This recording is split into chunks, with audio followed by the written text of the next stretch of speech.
We are back with part 2.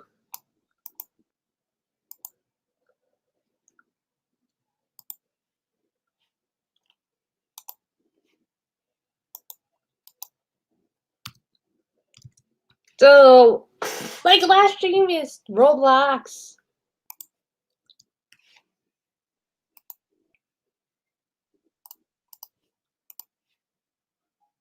Fan, there you are.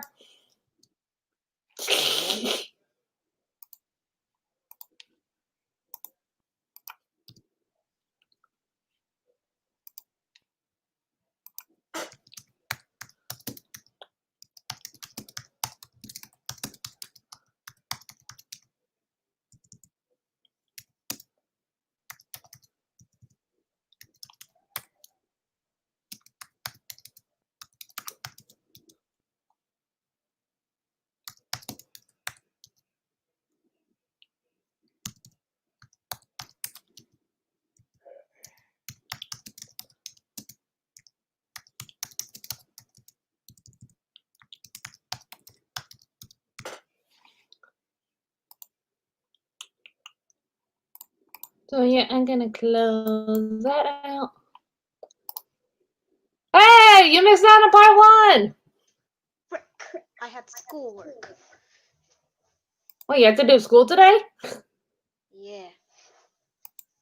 Well, you're here now. Yeah, let's just say I had 3 packets. Damn. You missed Ken going crazy over the cookies. Yeah, I only throw the bottle of milk on my face. You want milk? No, thank you. Okay. Well, I'm in Ginty and Friends. On Roblox. Oh. And Henry's being a snail. I'm about to make another version of my OC in a second. Let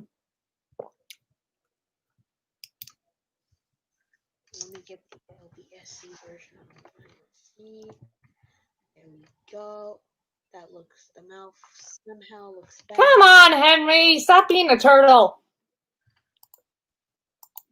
Why is Henry in the game? Henry's being a Super Ninja Turtle!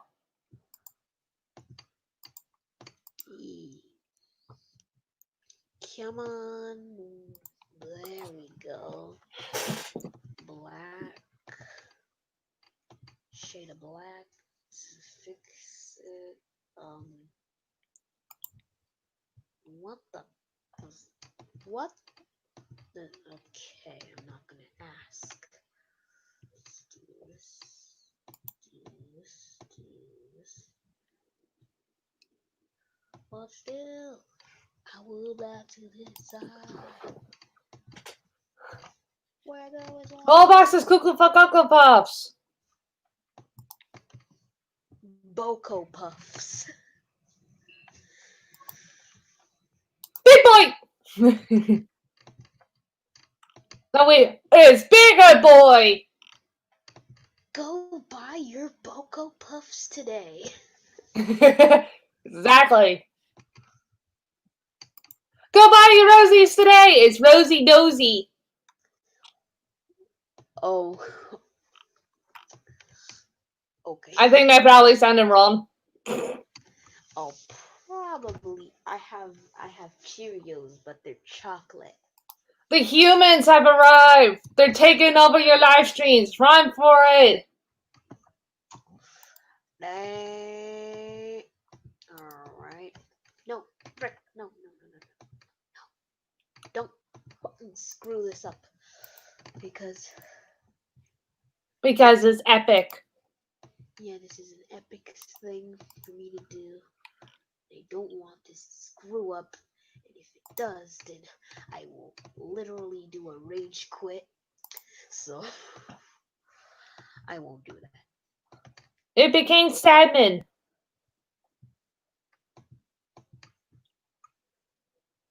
The small creeps me out. Hold up, let me make it smaller. The smell is creeping me the frick out.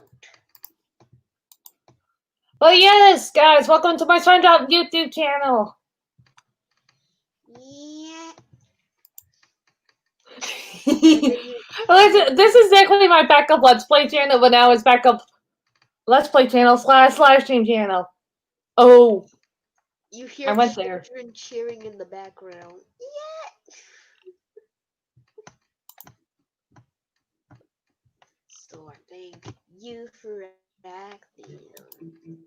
No, do not play copyrighted. I do not want to lose the stream rights. Thank you. Oh, okay, sorry. Oh, not you. Oh. Okay. No, I'm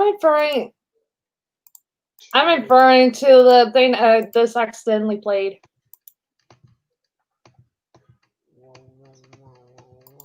Oh, so streams get taken down because of copyright. So tomorrow I'll make that special the start of summer live stream after I log out of this account. Well, that's StreamYard. I'll do that tomorrow after I set up for the other videos. They get the stuff charged and get the other two things I need for the other video.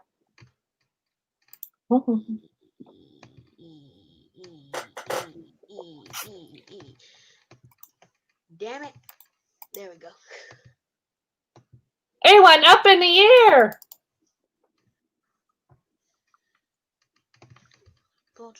Yeah, Wednesday's video is a Let's Play. We're gonna play. Yeah. It's Cookie Mama too. And Henry, get your tender moving. Come on, Henry, or I'm walking. I'm walking. You have legs, then do it, said Henry. You want to play this game with me, Henry? Get your tender moving now. Get your exercise, you lazy bones. I didn't have to. Or I'm leaving you to play another Roblox game.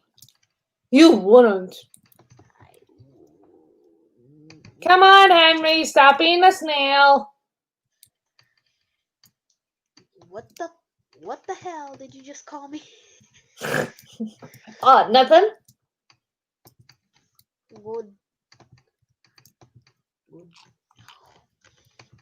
Okay, great. You better not have called me anything. Unless you want to end up like number 2. Okay. Gordy called you a snail! Oh, get that over here, you little. Get that over here. There, the face looks much better. Come on, Henry, move it! I didn't have to, said Henry. Okay. I give up. I'm leaving Henry. Da-na-na-na. No, don't break me up in a tunnel again. Well, he wasn't moving. Dun, dun, dun, dun, dun.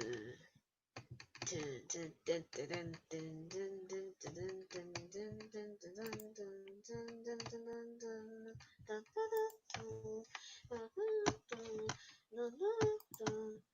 Oh, I know. I can play somewhere in Wales. I'll do that, and then I go make more pizza.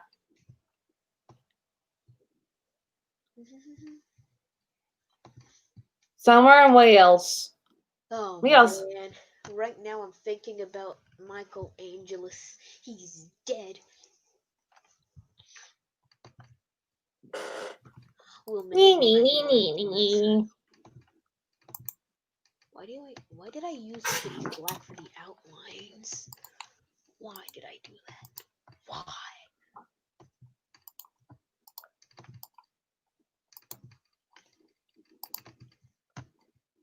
Oh well,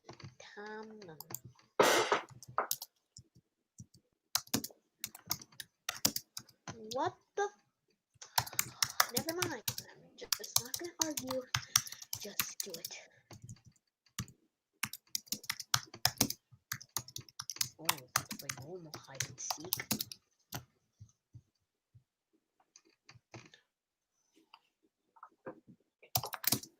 What? Get fired. Fire in the hole! Everybody getting fired. But still, I would like There's your basket for you. Don't take dumps in your room. I know as well as waiting.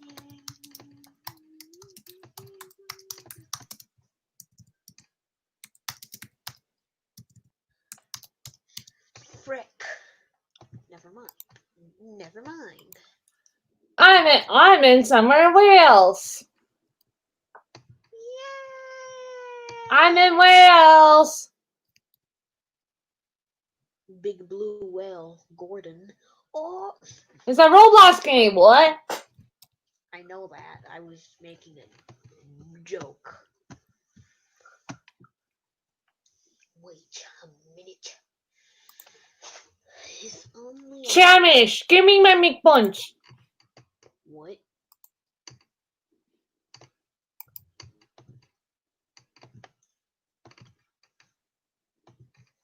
Yummy, yummy, yummy, yummy, yummy, yummy. Am I doing all this stupid editing for nothing because I keep figuring out stuff? Are you stuck? What?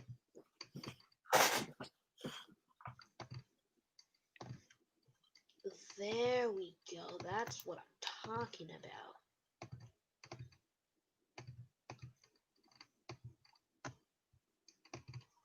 Probably this is gonna be my last version of my OC.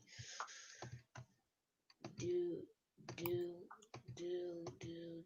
window frames. Gotta get those window frames. Window frames.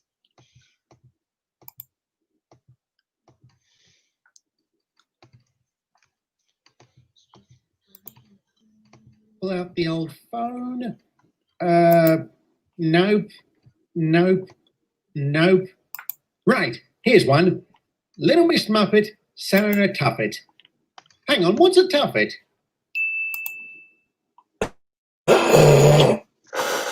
Oh, all right.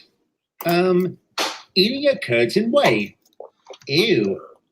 Along came a spider. Now you're blaming him? Sat down beside her and frightened Miss Muppet away. So that was about a girl and her arachnophobia. Could have been worse. What else have we got? There was an old woman who lived in a shoe. What?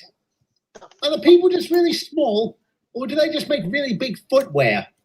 What do they use when they go camping? Giant socks? That's too ridiculous. I'm moving on.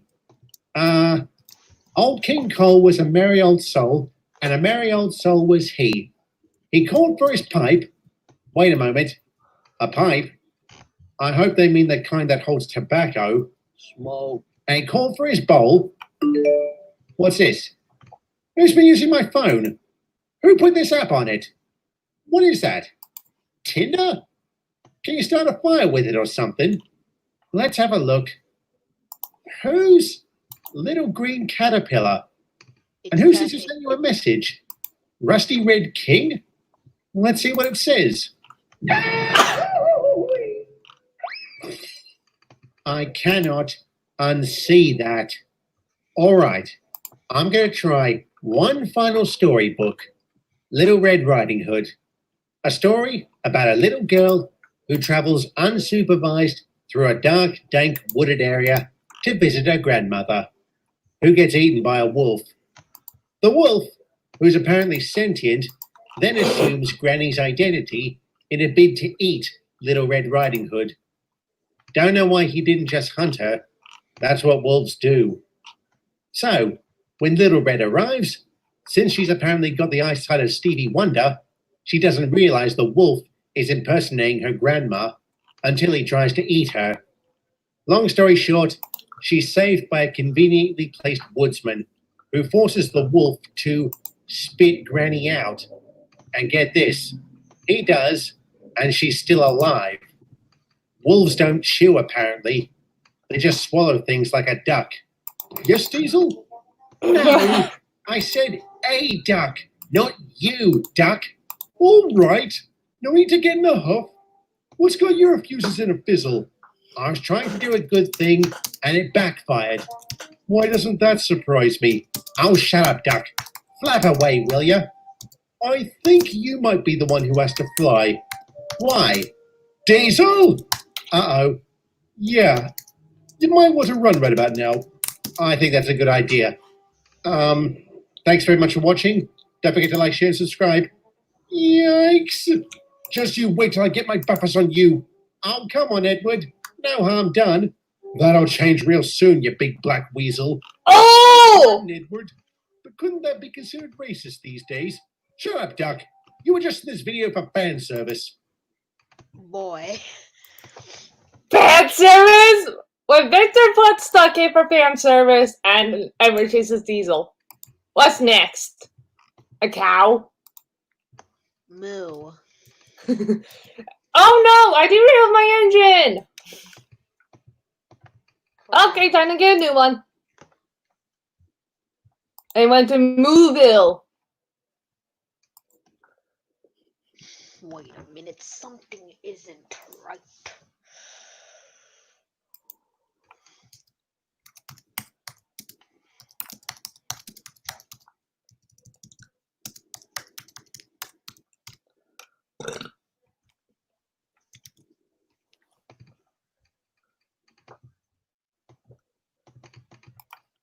My little piggies went to the fucking market. Excuse me.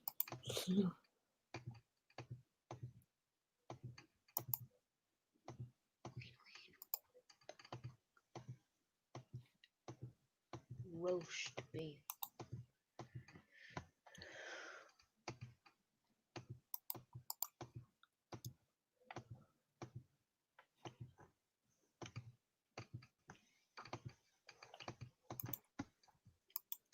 I have so many ideas for my OC because I'm making a 4th version of it right now.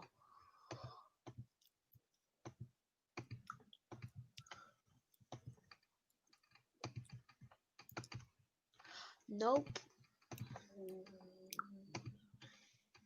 I'm done with the front view. Almost done. So apparently my engine has to go backwards. Because he's too fat to go on the beds. I'm kidding.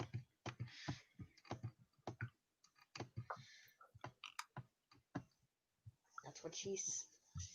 black wheels? Nah. Screw black wheels. I'll give him red wheels. Yay! I'm out of here. Later. Later, hot potatoes. I'm not leaving the stream. It just started. Oh, who ends a stream that goes like 18 minutes? Well, it started on time. I just had to sign into the account, that's all. Yeah. Where is it? Where is... Oh, there it is. It is elbow grease at the back controller. Sir! Are you high again? I am high as f, said the fat controller. Guys, he's not the high controller. The black controller. Hey, Percy's playing with his sex toys again. Ew! No, bad person. What, you gonna go spank Percy, fan? That's your sister. I command you to go spank the Percy. I'm not gonna spank my favorite character, no. It's a joke. Are you in love with that Wii signal box? What kind of a silly question is that to ask? One that still requires an answer. Then no, I'm not. You could have fooled me. Why? Because you routinely give it a good banging. Ugh, Dougie, that's a wee bit risque for this channel, don't you think? You mean a channel that, to date, has featured murderous ghosts, gun violence, regular violence, petty arguments, and racial stereotypes? When you put it like that, I guess raunchy jokes are the next logical step. Too right, you wee prat. Why? Where do you get off calling me a wee prat? I get off calling you a wee prat because you are one, you wee git. Oh! Wee git, am I? Ah, you wee prat.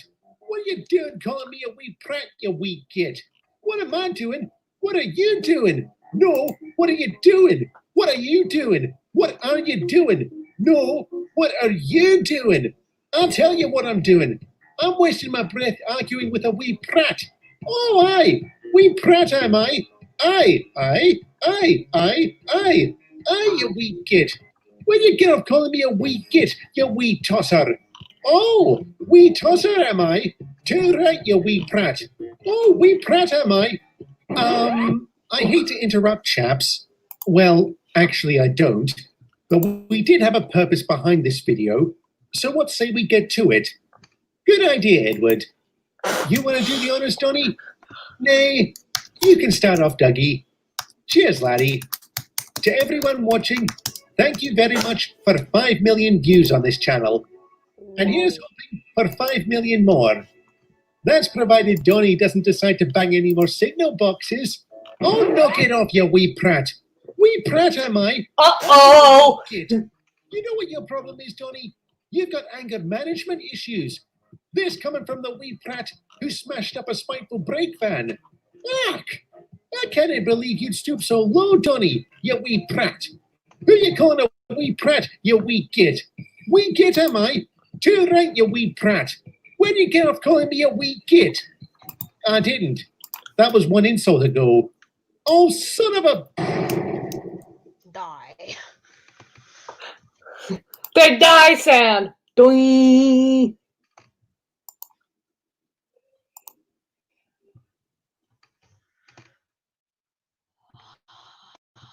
God, this is hard as hell. I'm going to hell now. Help me, help me, help me.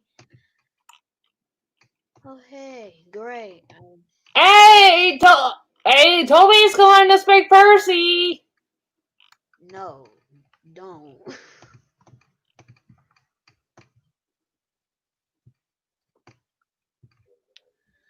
I will. What are they doing? I will murder him What? if he does. I said, what are they doing? Stop asking me that already. You're parked in front of me, Diesel, so I can't see anything. Don't blame me for asking, because I'm not just going to stare at your bunker all day. Okay, fine. I'm going to tell you what they're doing, and my answer is not going to change unless I say so. Meaning that 5 minutes from now, when you ask me what they're doing, just like you did So, 5 minutes ago and 5 minutes before that, the answer is going to be the same. So, what are they doing? Why didn't I just say? Nothing. You didn't actually answer my question. They're just talking, okay? Talking. Any other questions? Yeah. What are they talking about? You know what? I really hate you, Colin. You haven't answered that question yet either. I don't know what they're talking about. Let's find out. Cue transition.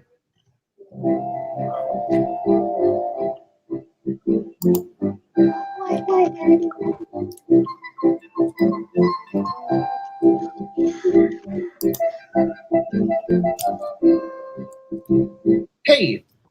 Yeah? Do you ever wonder why we're here? No, not really. You don't? Why not? Why would I? Because it's life's greatest mystery. I mean, why? Wow, I just derailed the train. Are Okay, we the that game's product of over. some cosmic accident? Or is there a God out there with a plan for us all? If there is, what is it? What is our purpose?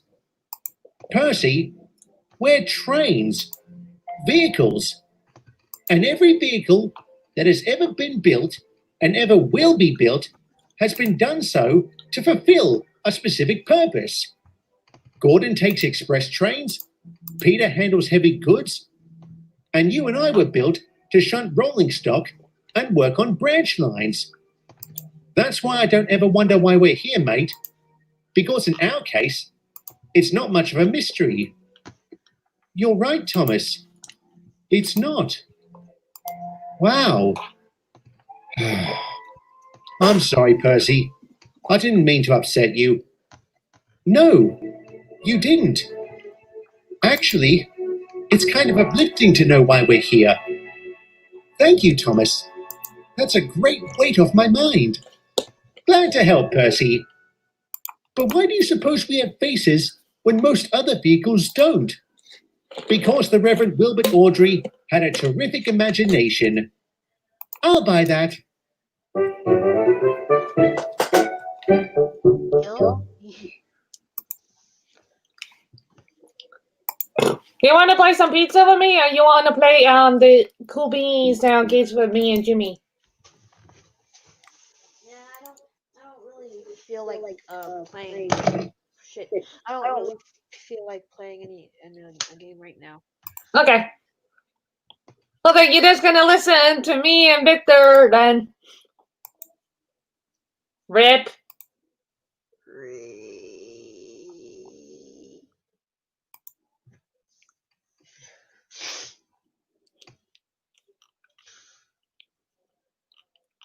Trains with faces.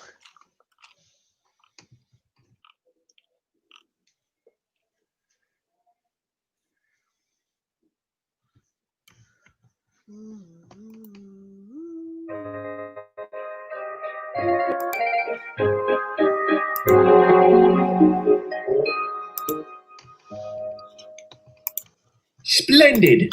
Everything is coming along nicely. Indeed. This year's Halloween celebrations are going to be the best.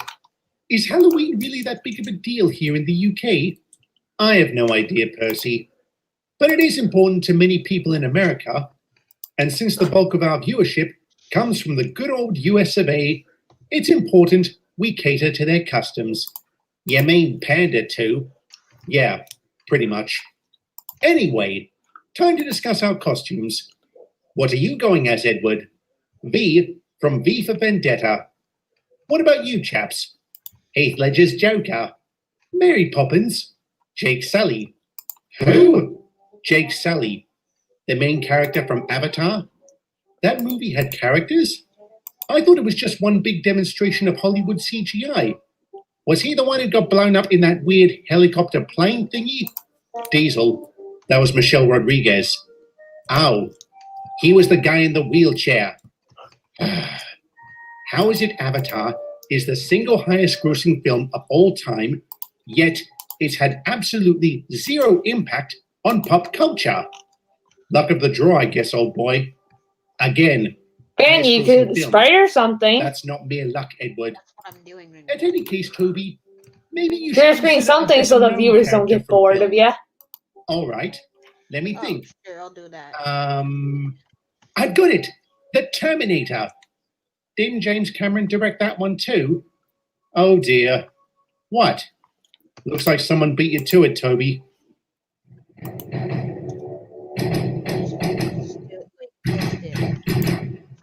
I'll be back. You say that when you're leaving, Eric? Oh, yeah, right. Hasta la vista, baby. What does that even mean, anyway? The Ericanator is not required to explain himself. Don't ever say that again, Eric. Oh, you're no fun, Diesel. Well, forgive me for trying to make you not sound like a twit. You mean to say you will be doing a Joker impression at the party?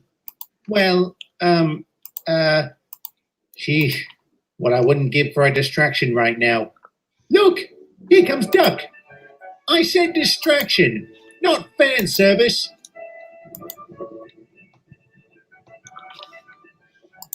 Damn.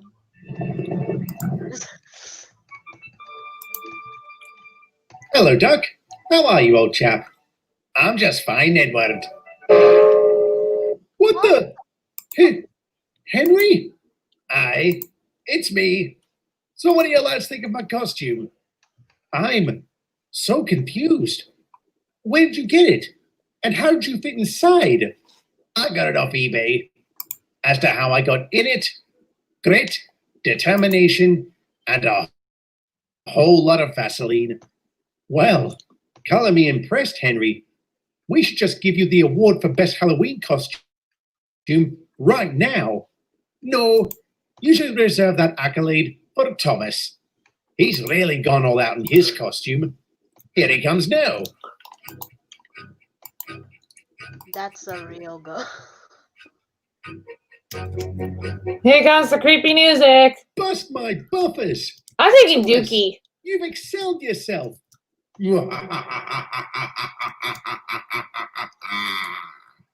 Oh, that's Come good. on, Duke. We're going to Blue That's Mountain really Quarry. good. Great job, Thomas. You're almost completely unrecognizable under that getup. There's a reason for that. But if you're there, then who? Run away! Run away!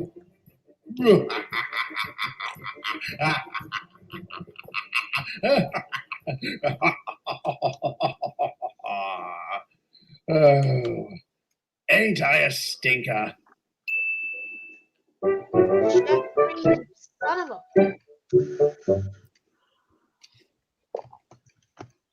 Jeffrey, you stink.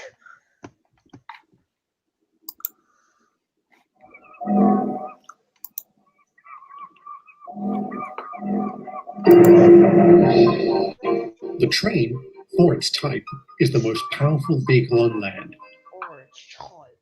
and the engines of Sodor are the power behind the docks, industries, and branch lines that make up the world-renowned Northwestern Railway. These are the stories of Sodor. So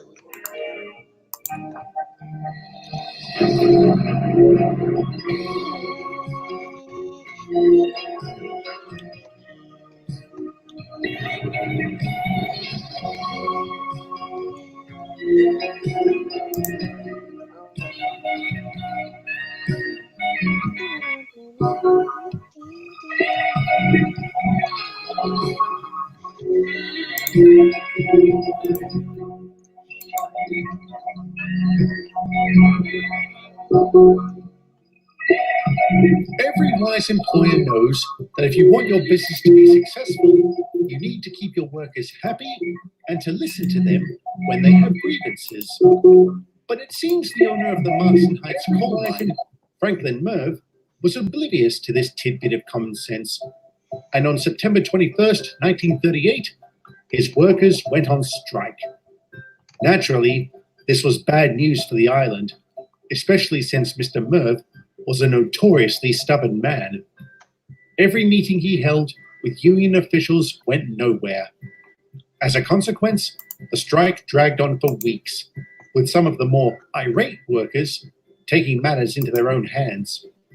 However, the island was not completely without recourse and turned to the Mid-Sodor Railway to supply it with coal. But despite the best efforts of its engines, who almost exclusively ran coal trains throughout this time, it just wasn't enough. Reserves began drying up across Sodor. Many trains had to be cancelled because there were no engines who could pull them. The situation reached crisis proportions when Sodor Electric said it would have to employ rolling blackouts as it didn't have enough fuel to keep its turbines running. That was when the island's council finally stepped in and arranged for coal shipments to be imported from the mainland. Kate handled these shipments and made deliveries all across the island. She would later say an upside to the strike was that she got to see so much more of Sodor. And wherever she went, she was greeted warmly, more so by some than others. So what's this book you've been meaning to tell me about? It's called The Hobbit. It came out last year, and my driver's been raving about it ever since. Oh yeah, I heard about that one. Said to be pretty good. But what's a hobbit? Apparently, it's a little person who lives in a hole beneath the earth. This one's name is Bilbo Baggins, and he goes on this grand adventure with a group of dwarfs and a wizard to kill a dragon. Kill a dragon? That's a bit much for a so-called children's book, don't you think? A lot of children's books are like that when you think about it. You're certainly right there. My driver once told me about Little Red Riding Hood, and I couldn't believe what I was hearing. What kind of mother lets her daughter skip through the woods alone? And how can that same daughter not realize a wolf is impersonating her gran. Search me. But at the end of the day, I suppose it's all a bit of fun. I'll tell you what's not fun is me going more than a week without a washdown. I must look terrible. Rubbish. You look lovely. Really? You think so? Nope. Uh, I said hello, nothing. Thomas. Hello, Kate. How are we on this bright and beautiful morning? Oh, Scarloey. Hello. What's the matter, Thomas? You just saved him from an embarrassing situation. He has not. I've got nothing to be embarrassed about. Then answer this question. Do you really think I look lovely? I hope to hear your answer someday. Until then, have a good one, handsome.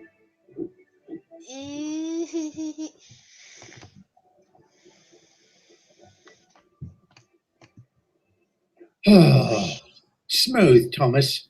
Real smooth. Sorry I didn't get here sooner. I doubt it would have made much difference. Does she know how you feel about her? Probably. Everyone else does. Then the best of luck to you, my friend. Thanks. Anyway, how are things going with you? Well enough, considering the repercussions of the Marston Heights situation. I know what you mean. All this fussing about with the coal is ridiculous. You never realize just how much you depend on something until it's gone. Very true. But I wasn't just talking about the coal. I meant that our little line may soon be experiencing its own strikes. What? Where? Up at Ben Glass for a start. There's talk going around the docks there. And over at the Boxford Ballast Mine, there have been suspicious happenings among the workers. I tell you what, Thomas, if either of those businesses stop trading, then we may as well close up shop altogether. Oh, that's rough, mate. Mr. Starr was right. Strikes are like lightning. You never know where they're going to hit. That was very true, and it came as an absolute shock when the dock workers at Knapford walked away from their jobs. With no one able to unload the ships, the harbour ground to a halt. Needless to say, we were absolutely frantic when this happened, as we lost the bulk of our goods traffic practically overnight. Furthermore, all shipping was redirected to Brendam. But our loss wasn't necessarily to the Middies' gain. They were buried under the weight of so much work and struggled to keep up. This left them exhausted and irritable. And rather than risk having his engines go on strike, Mr. Zorro reached out to Mr. Starr. Georgia, where you going? Meow Hold meow. on. Middies and Nor'easters were once again back working here. together, bustling up and down the Yeah. branch and Yeah. shunting trucks about the dockside. Of course, we weren't the only ones who had to work hard to keep the docks in order. 10 Cents had also been called in to help Drolan handle the many ships that were entering and leaving port. At first, they got Scary. along as well as the rest of us. Scary. But that, I'm sorry to say, would come to an abrupt end. Okay, you're all good. Welcome to Sodor. Valamogal. They certainly get inventive when naming ships. What is that? Phew, it probably sounds as made up as it looks. Ahoy! 10 Cents! What are you doing? Getting a suntan. What do you think I'm doing? I'm bringing in whatever this ship is called. First, it is pronounced Valamogulis. Second, you have brought her in to the wrong berth. The wrong berth? What are you on about? Schedule says she's for berth 4. Then why have you brought her in to berth 9? Berth 9? Are you serious? I am always serious when it comes to my work, 10 Cents. Oh, suffering stacks. Sorry. Let's just get her out on the double. A naval tramper's meant to be docking here soon. There. Satisfied? Don't get snippy with me just because you made a mistake. If you had done a better job showing me around the place, I wouldn't have made that mistake. I doubt that very much. But it doesn't matter now. Head on over to the munitions factory and... Hold up. Where do you get off ordering me about? I am the... Hi, Jason. I'll make you a chat mod. I One sec. can delegate. Well, you could go delegate somewhere else, Drolin. Because you're lazy and slack. They're lazy and you're lazy and slack. You're lazy and slack. Jason commented on the video, so hang on, I gotta... Oh wait, he's already a Chad mod. You're lazy and slack. You're lazy and slack. Oh wait, he's already a Chad mod. You're lazy and slack. You're lazy and slack. Jason, join the party. It's party hardy, Barbie. Jason, join the party. It's party hardy, Barbie. Jason, join the party. It's party hardy, Why am I Barbie. hearing so many Katies? Jason, join the party. It's party hardy, Why am I Barbie. hearing Jason, join the party. Okay, now we can all shut up.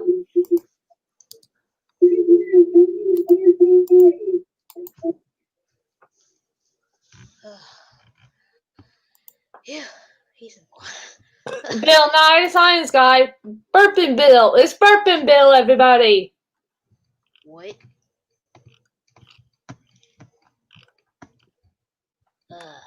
Meow, meow, meow, meow, meow, meow, meow, meow. Georgia, meow, meow. Meow. Hi, meow.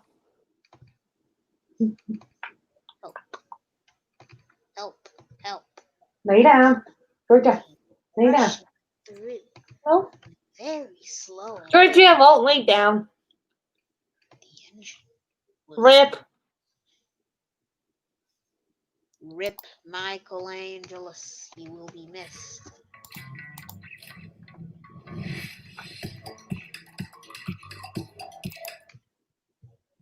Adam. Yes, Oh. something I need. Yeah, my OC has.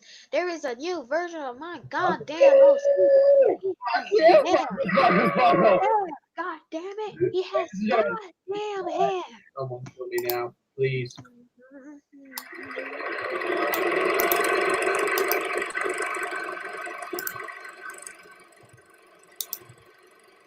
Hello and welcome to this very interesting edition of The Train Now Starring. This time we look at the 2000 Whittle produced Tommy and the Tragic Fairy. I mean Thomas and the Magic Railroad. The story revolves around Thomas Tangerton and his friends under threat from an evil beast. Lay down, Georgia. No, not that one. Or that one. That one would have been Good good. girl. Imagine that one, but with a club. So, the story. Where to begin? Yes. Yeah. Firstly, confusing. Why is it called Thomas the Tank and the Magic Railroad, or Thomas and the Magic Railroad, when Thomas is hardly in it? Yes, he's not really in this film. No, he's not in a co-star. He's given a main titles credit. Yeah. But he's barely in maybe half this film. Making Alfie, but just making Michael Caine appear at the beginning and end. Yeah. Right. We get Now, so obviously can I? You've been holding me back from being pedantic all throughout this whole series. No, I haven't. You've been fairly restricted. No, I haven't. Okay. Well, can I open fire on this one? After me. Okay. You first. Well, honestly, this story just seems so. It was meant to be so simplified, but it was like one thing: the Americans. Yes. I mean, there goes the American audience again. Yeah. And then I had it in the first place. This is true. I mean, From a UK viewer's point of view, I remember this film when it came out in the cinemas. I was 13 years old at the time. I just saw the poster Magic Railroad and I thought, really? Railroad? Magic? And then I heard that all these people were in it, which from Shining Time, the show which we never know existed if we were UK-siders. I haven't even seen any of the show until about 6 years or so later when some of the episodes went up on the Soda Island forums just for some people to get familiarised with. And for a UK audience at that time, yeah, it's easy to see why no one understood what the fuck was going on. no, we get introduced to Mr. Conductor, This Uh, Fuck is he? Yes, who the fuck is Mr. Conductor? We get introduced him via disembodied voice. Yes. That's the first time we hear from him. That is the best way to be introduced to someone. Yes, disembodied voice is Yes. disembodied voice. And generic song. Generic Yeah. song. Generic song. Apologies. to the Apologies to the nostalgic nostalgic critic. critic. Sorry, Doug. We also get introduced to Diesel 10, who is the evil. Generic plot. Generic plot. Generic plot. Has existed prior to this film, generic but plot, you generic don't see- plot. no. Where has he been sitting? Wow, we Yeah, have where has- generic plots. I mean, let's face it, he's not exactly been sitting in Crew Down Yard, has he? No, No. unless he's just been sat in some siding somewhere waiting for some stupidly evil thing to He's just, do. he's just off the side of the set. The number 2. Off the side. He's just over there. Sat in his Hornby box. Looking, Sat in his Hornby box since 1984. just peeking around the corner waiting for something to go wrong. I want to know why he's so sexually frustrated. Yes, he wants to destroy the lost engine and dominate all of the engines on the island of Sodor. Yeah, dominate. Dominate. Work that one out with a sandwich. Sandwich. He's going to see a show. In case you don't get that joke, look back to one of our previous videos. But yes, we also at some point during the early part of the film get introduced to Lady, who is the lost engine, Who faced us until the final portal? yes, who somehow gains sentience while going along the magic railway. Like while Thomas doesn't lose and he's going the other way. Yes, this is one thing. This is one issue with the magic railway itself. Supposedly, yes, it's bullshit. Supposedly, as Mr. Conductor says in the latter stages of the film, we can't travel back home without the gold dust. Yes, you can. You can just go down the railroad. Thomas already transported Lily through the magic railway back to Muffle Mountain, which in itself is a bit weird. Who comes up with these names? Seriously, who comes up with these names? To be honest, it's even worse than Vickers Town. the name. Yeah. I mean, at least that made sense. Hard Muffle Mountain just to- sounds. That wasn't what I was thinking of. The other issue with the magic railroad itself is size. Mr. Conductor comes through the magic railroad. He is the right size for the island of Sodor, but he's obviously really small in the real world. The tiny, like, action man, Like Tom Hanks. yes, like Tom Hanks. Yeah.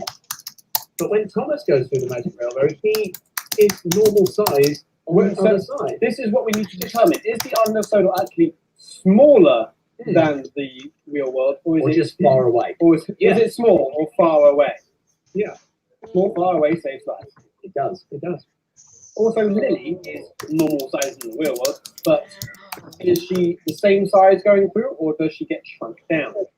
He gets shrunk down to the same size as the other characters. No, sorry, I can't accept that. Thomas the Tank Engine and his friends are full standard gauge size engines. They are interchangeable with the main line, therefore they are not shrunk. Effectively, Shining Time, that weird place that no one has heard about, is full of fucking giants. That is my Okay. only conclusion to this. I've never heard of it. It's not on any flipping map.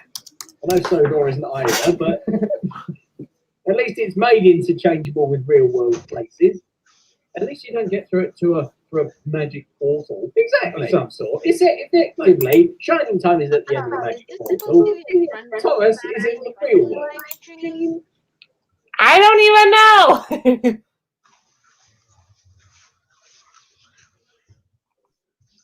Supposed to be a crazy live stream.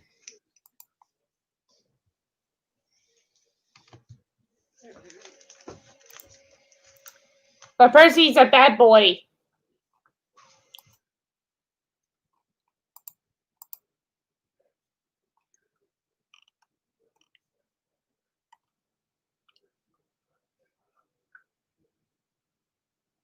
Bad Percy. That's making me sound like a heavy drug abuser. But Thomas is in the real world. Sounds like one. I know. I saw him at the Mid-Hants Railway when I was 3. And don't you dare dispel that myth.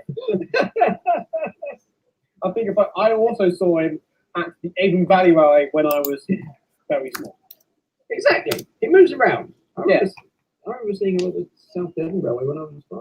Exactly. So he's in the Good real figure. world. He goes venturing on. Yeah, that's fair enough. We know he likes adventures. Yes. So, Yes. story. There's a pile of shit. Of course, we need to make some kind of mention that this isn't the original cut of the film No. or the original script. Having read an original draft of the original cut of the film, As have I.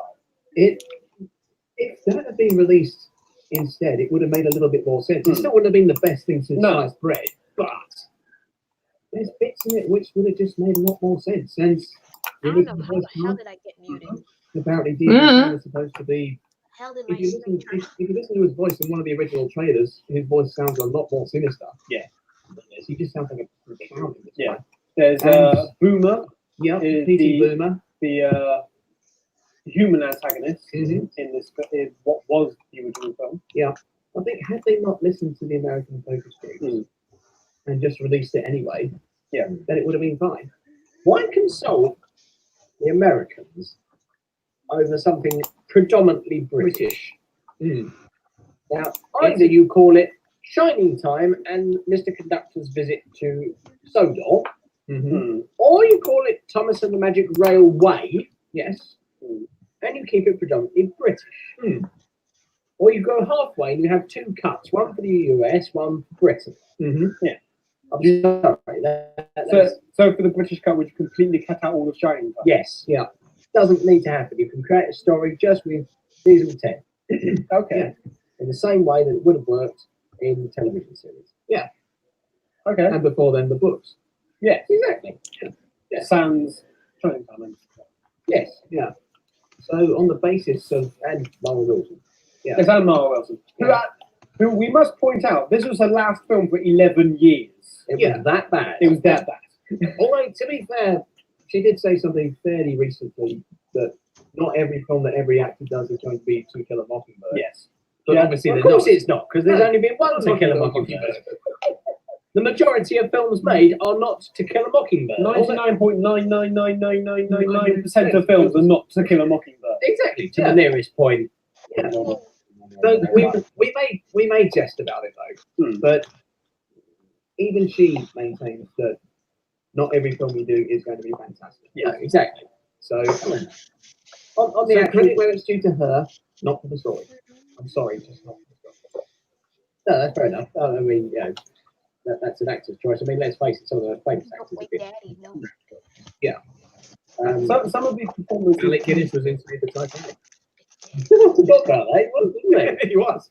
Some of the performances weren't actually that bad from the human characters anyway.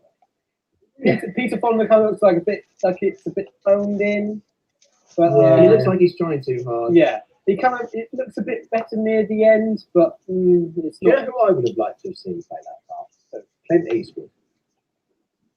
Really?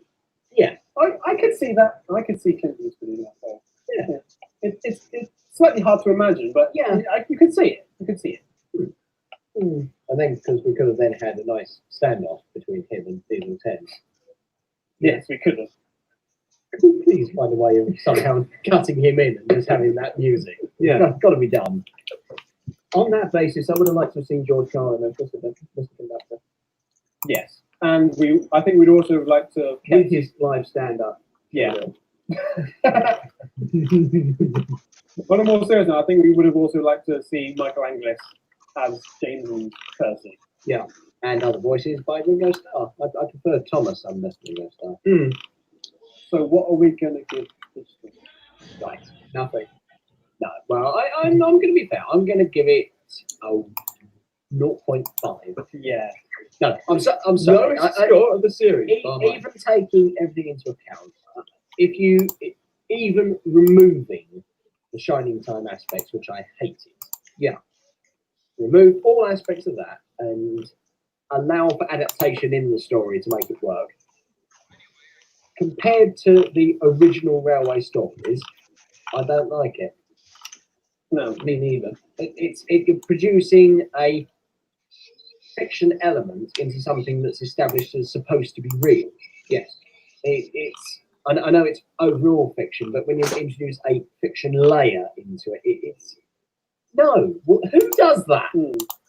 That's like taking Harry Potter and adding, I don't know, what could you add into it? Yeah, And it was all a dream. yeah. It's like doing that. Hmm. Basically, adding a fiction layer to Harry Potter just doesn't work. You completely erode all the previous storyline base to it. And I'm sorry, but this is the film that, in my eyes, started the downward trend that Thomas has been on up until the adventure begins. Yes. We're just seeing Thomas climbing back up the hill Yeah. out of the trough that he was in. Yes. So I think on that basis, I'll agree with you. I'll give it a 0.5. So there's something there. Like you said, original cut would have been a lot better. Not amazing, but it would have been better. So yeah, 0.5. Technical aspects. Oh, bloody hell, when to start? Well, okay. Well, should we start with? Well, I say at the very beginning. This is a very good place to start. Apologies to the sound of music.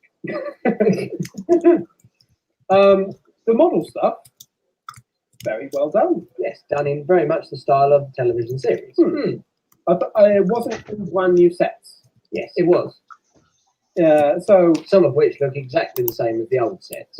Yeah. So I Points think for consistency, I suppose. Yes. so. In that aspect, very well done. Yeah. Yes. I think actually there's a lot of individual elements about the technicals which, on their own, seem to work. The model sets, as you say, they look quite nice. They've managed to make the Isle of Man and the Strasbourg Railroad look Like really the good. same place. Yeah. Somehow. Yeah.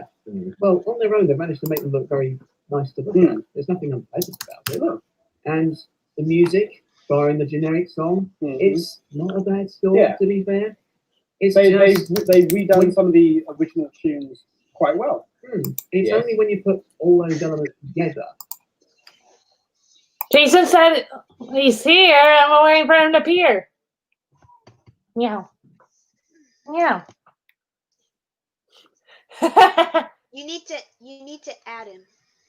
Yeah, I sent it. He says I am here, and we're waiting for him to appear on my end. Oh no, where you go? You need to add him to the stream. Like he is in the. You just need to add him. What? I'm gonna reload. See if he appears.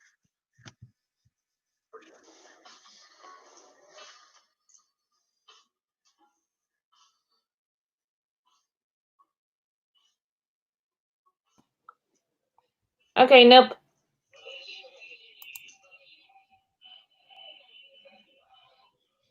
Uh-oh. Where'd he go?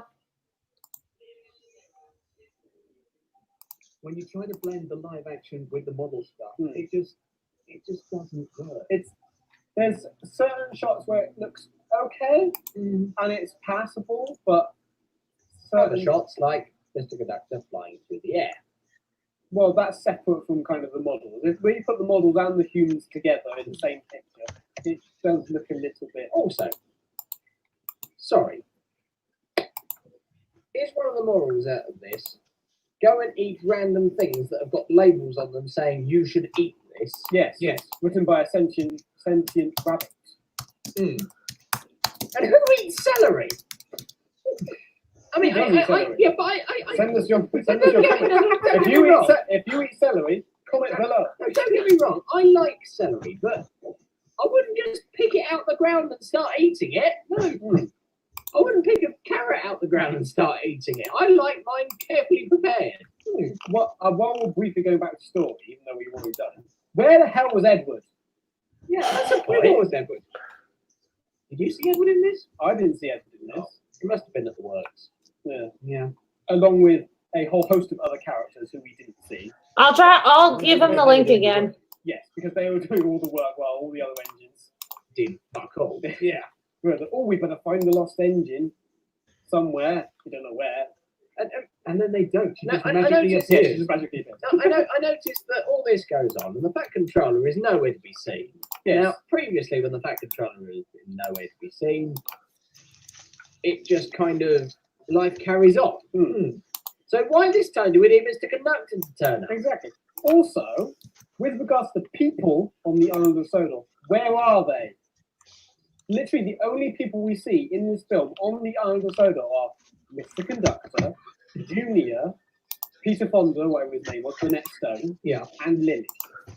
That's it. Those are the only 4 people we see, plus a picture of Lady Hat and a poster of Sodor. Hmm. That's it. So 6 people. On the subject of Lady Hat, she's clearly been picked up from Devon. Yes. Yes. She clearly has. Yes. It's generally well shot, and in terms of the real life stuff and the model stuff, but together, not so No, much. no, and that's where it falls down, and that's my biggest gripe with it. It's the poor intimacy between the two. Yeah. Now, okay, again, apart from occasional hands popping in, let's take Thunderbirds for example. You only ever see the puppets or a hand. Yeah. You never see puppets. No. Or someone walking in amongst the puppets. Do you? It just doesn't work until you get to Secret Service, and well, that's just Yeah. but they're just no.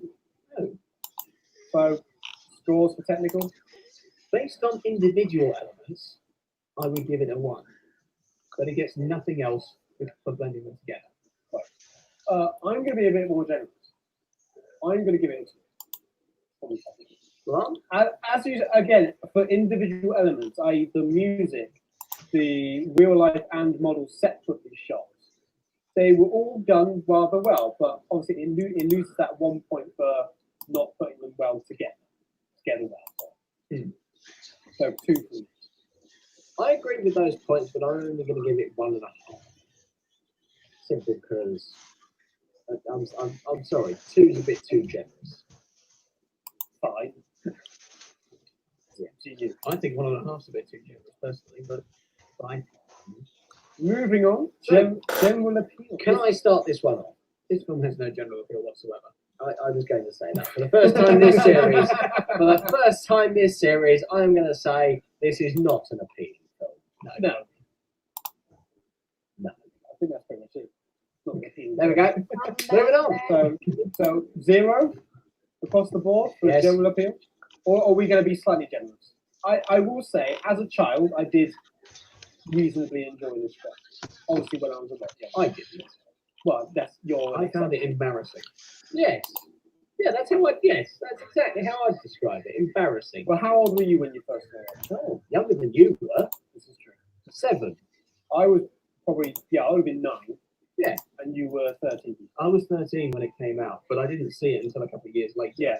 I think I didn't fully understand what was happening and how awful it was at the time. So I thought it was quite good at the time. But Time for Blue Mountain when I Mystery. thought about it, it's not as good. So maybe younger kids will maybe enjoy it, but it's kind of an embarrassment to the Thomas franchise. 0.5. Yeah, I think I'll probably go with you on that. 0.5 for general appeal. Yeah, I'm kind of inclined to agree. We don't even need to ask recommend yay or nay. No. No. I would say, in terms of recommendation, if you're going to introduce the kids to Thomas, fine, but don't do it with this film because he's been in much better before and since. So do not watch this film. No, I don't know. Unless if you're mildly curious, Yeah. then by all means take a look, but don't expect anything good out of it. No. Do it as a drinking session. Yes. This is my thing. I would Do it as a recommend drinking it. game. I would recommend it as a drinking film. You would? Yes. It's only 80 minutes. It's only 80 minutes, which is long enough to get. I think Jason disappeared on us. I don't know where he went.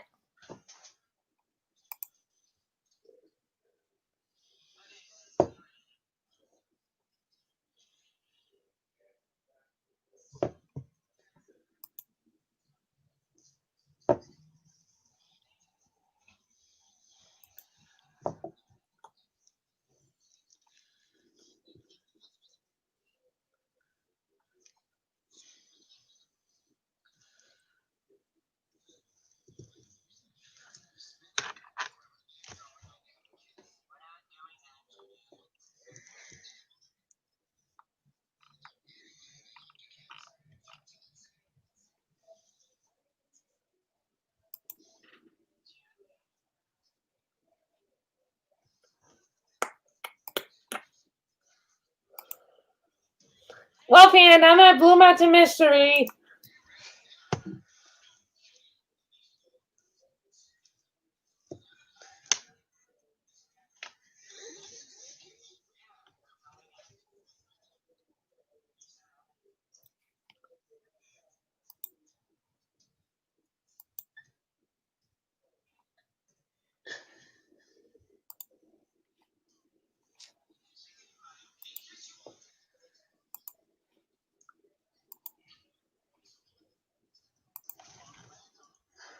Well and truly plastered. Every time sparkle, sparkle, sparkle is mentioned, you can take a drink. Take a drink, or Jack. When you say sparkle, sparkle, sparkle, then you Got can you. down your drink.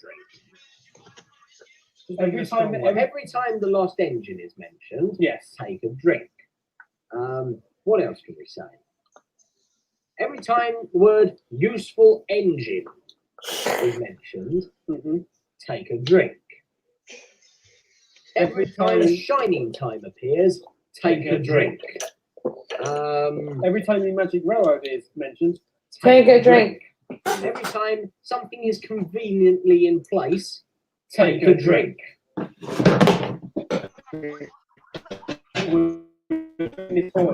Yes. Play the game. If nothing else, play the game. In fact, go watch the film now. Play this game just to calm yourself after this, quite frankly, terrible review.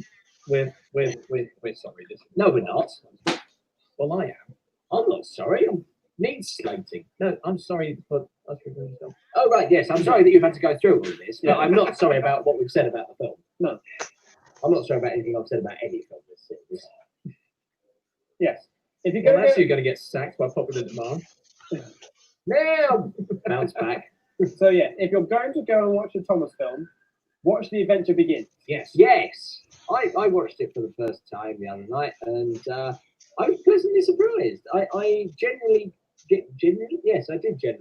go off Thomas really from just before it went over to CGI. I didn't like the new stories. I didn't like the direction it was going in. But going back to the old stories and seeing them redone in a slightly better way, I just yearn for the original voices. If we can have the original voices with what we've got there, and and Henry being a little less wimpy. Yeah. But yeah, go watch The Adventure. I see you sticking your bum. But yeah, go watch at that. some point Maybe, yeah. in the future. But yeah, But yeah, By popular demand. yes. but yeah, don't watch The Magic Railroad. No. No, only as a drinking film.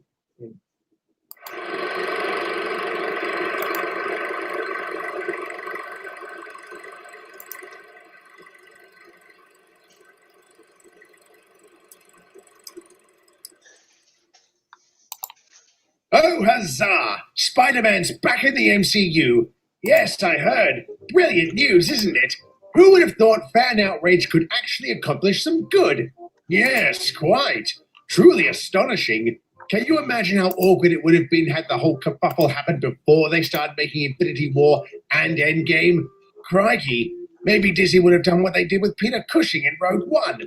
CGI recreation. Speaking of Disney, I just caught a glimpse of an article. Where is it? Ah, here it is. Blimey, it's already 50 years old? Oh, what? They brought in live actors? What are you talking about? The Haunted Mansion at Disneyland has turned 50 years old today, and they used live actors to celebrate. Really? Didn't they use actors before? They did, but it proved to be a bit dangerous for those cast members. Though I wonder why Disney is so adamant about obtaining more media coverage. Too right.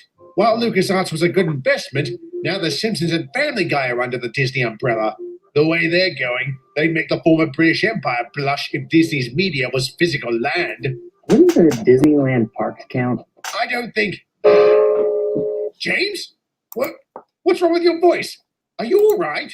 Hey, I'm fine. Then to answer your question, I was going to say that I don't think the parks would be territories of Disney. And I heard rumors of another Disneyland being built, but I don't know where they'll be. Perhaps it should be built in South Africa, or Argentina, maybe even Australia. Guys! Damn it, Percy! Stop doing that! You'll give the people behind the scenes heart attacks. You see? Sorry, but it's important. How important? Important enough for me to be here. Like you need any more media coverage. Shut up.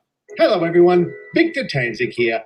If you're wondering why James and Percy sound different, it's because they're being voiced by David Edwards and Jay Panico, respectively.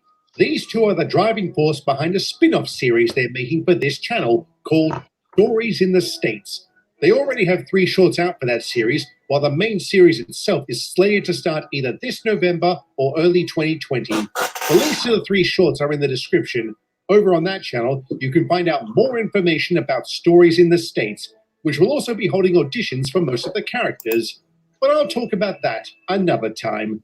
Getting back to Disney, you blokes forgot another Haunted Mansion had an overhaul aside from the one in Walt Disney World. Which one? Phantom Manor. I heard they swapped out the ballroom music with the original ballroom music. That caused a ton of backlash. Isn't it because John Debney scored the attraction's soundtrack? Yes, Disney listened to the backlash and replaced the music. Can't deny how catchy Grim Grinning Ghost is in Phantom Manor. There's no denying that. That soundtrack sounds like something straight out of a movie. Disneyland's Pirates of the Caribbean also had some changes. You guys ever heard of Lady Red? She replaced one of the brides for sale in that attraction. I heard that attraction has had the most changes over the years. It also has fake fire effects in case an actual fire occurs. Imagineering at its best. And you heard who helped open Space Mountain back in 1977? John Glenn and Alan Shepard. Really? That's incredible. Indeed. Well, with the stories of Sodor still going strong, and with the spin-off brewing, I can't wait to see how well both turn out in the future. But those are stories for another day. You know, I bet anything, if you were to make a catchphrase t-shirt, I bet everyone around the world, including the Sudrians and the stories of Sodor, would eat them up. Hopefully, not literally. I don't feel so good. Hope springs eternal. Gordon! Gordon! You are a bad boy. For that, we give you a boot to the head.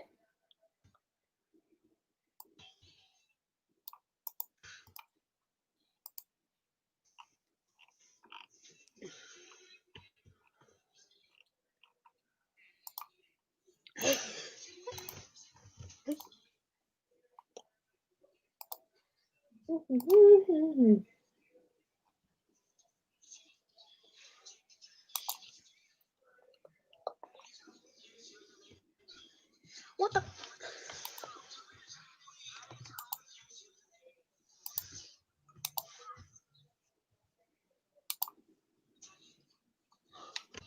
I just had my Let's Play.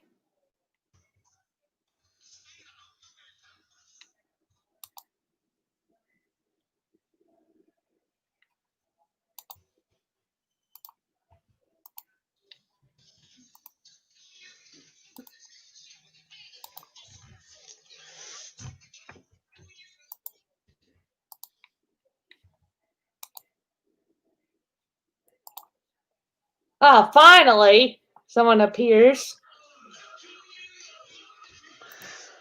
Hi, Jimmy.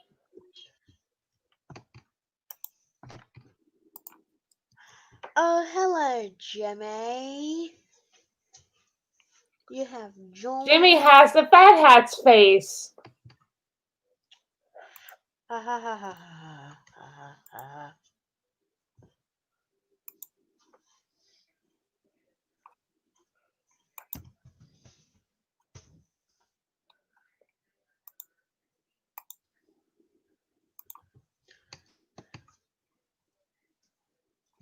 Oh, live comments. Let me check the left. Oh, it's just SpongeBob. The engines ran away. He's up and went. Jimmy. I'm gonna spam Jimmy's name by using my voice. Jeremy, the link is in if you ever want to join. He is in here. Jimmy. Oh, the Infinity.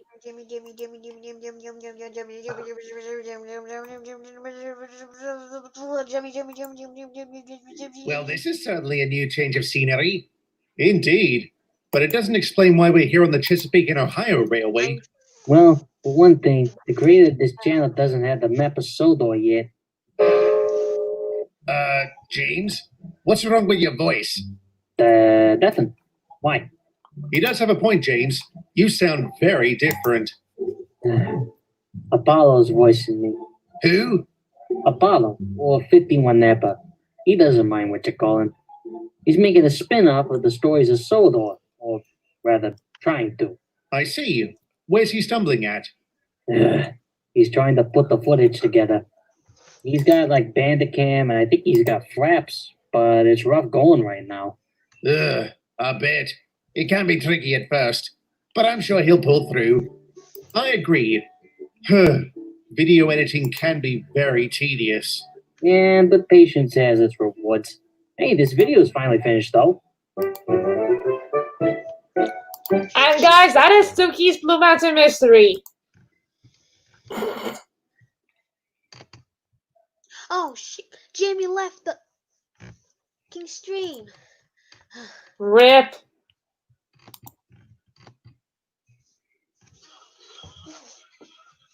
They'll come back. They all come back.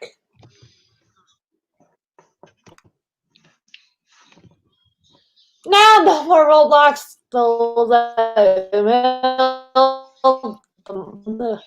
the last 2 weekends of June. Thank God.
What's the matter, Gordon? Well, for one thing, why can't those wretched cows shut their traps? That's how they communicate, old chap. Just like how millennials bury their faces in their cell phones? That ain't communication. That's addiction. Tell me about it. That's just pathetic. But it's amusing when they run into poles when they aren't paying attention. But what else is on your mind, Gordon? Well, it's regarding DJ, the creator of this series. Has he abandoned his stories in the States project? Has he neglected us? Not exactly, Gordon. His college work is more of a top priority than this, so no, he hasn't ditched the project. But even if he didn't, why is it still taking so long getting the pilot episode up? Well, it's because DJ's still trying to teach himself how to use the video editing software. It's pretty tricky stuff. Indeed. Like I said before, video editing can be very tedious for newcomers. Just how tedious is it? It'd be like a Disney animator checking for any misprints on colored cells back in 1937. That intricate. Well, maybe not that meticulous, but it's a close second. I'd say so. But back on the subject of stories in the States. Does DJ have an idea of when his series will begin? Well, it's a ballpark estimate, but he's shooting for either this May or this summer. You know, I also heard he's hoping someone will make a map of trains in San Diego. I heard about that too. I'm not sure if California is ready to see me in all my splendor. Gordon, are you trying to one-up your brother Scott? Oh! Of course not. Why would you think such a thing? You've always been somewhat of a show-off. And it seems that you'd gloat to Scott that you got to visit the best place with the best weather in the United States. Oh, the indignity.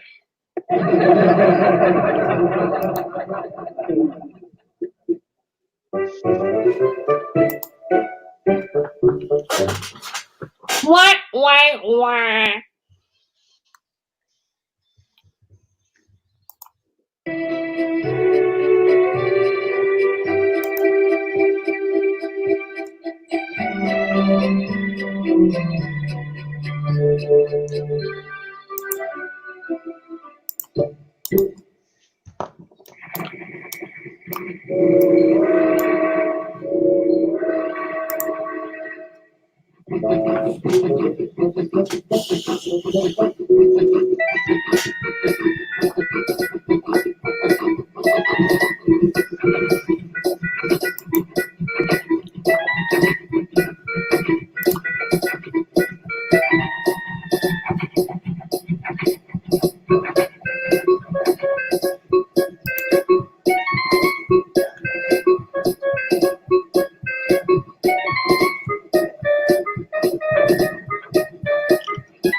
What's wrong, Andreas? You look ticked. Did Atlas stop in front of you or something? No, Stuart. While I'm happy we finally graced the screen of DJ's stories in the States, I was getting irritated as to how long it would be before the episodes were going to come out on his channel. Well, it's not exactly his fault. How do you mean? He said he'd try to get stories in the States up by this past May or summer. It's now September. How much longer before we're all anchored down by rust? We haven't been seen in ages on this channel. Come on, Andreas. DJ's work has gotten him very busy over the summer. Besides, you'd be a great stag display if you were stuck in place due to rust. Good one, Stuart. But regarding DJ, now he's juggling work and school. At least his work is slowed down, unlike ours.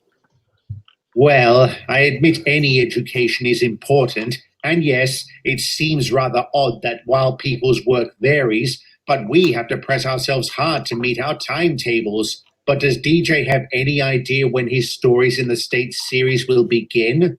He's hoping for November, but if it doesn't show up, early 2020 will be his for sure time. Besides, he can't always be filming and shooting out new episodes. Humans got their own life.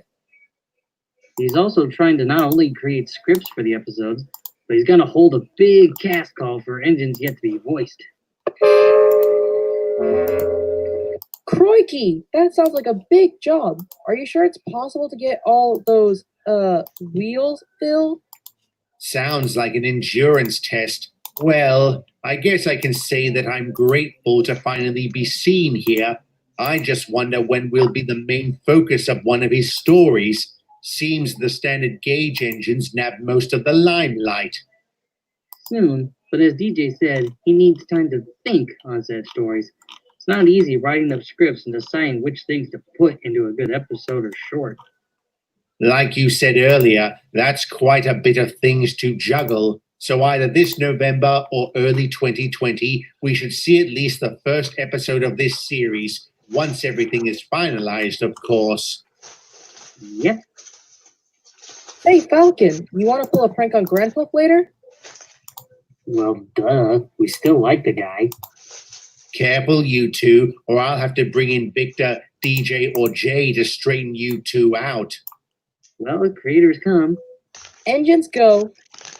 Victor, DJ, Jay, and Grandpa go on forever. You impertinent scallywags.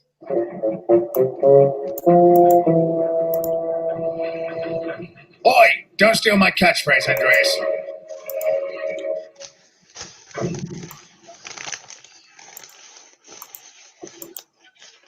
Looks like Andreas became a bit of an impertinent scallywag. To be honest, those two words should have been reserved for pirates. Well, in all seriousness, Pirates! we would like to say that the series is not dead and that Jay, DJ, and Victor are working on the series. Well, we're also coming up with new episodes and shorts. So look out for when the Stories of the States releases its first episode. Now then, what was all that about you two pulling a prank on me? The thing about that is... Run! Run!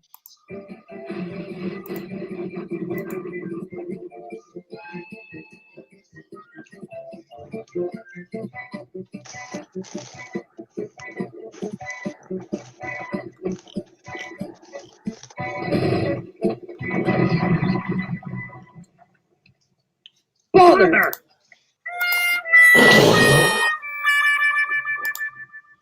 Wank,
wank, wank.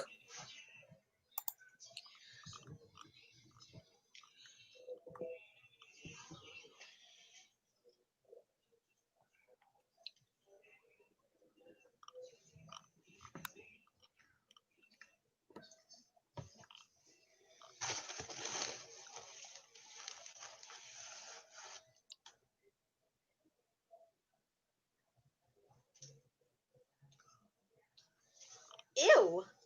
What did you find?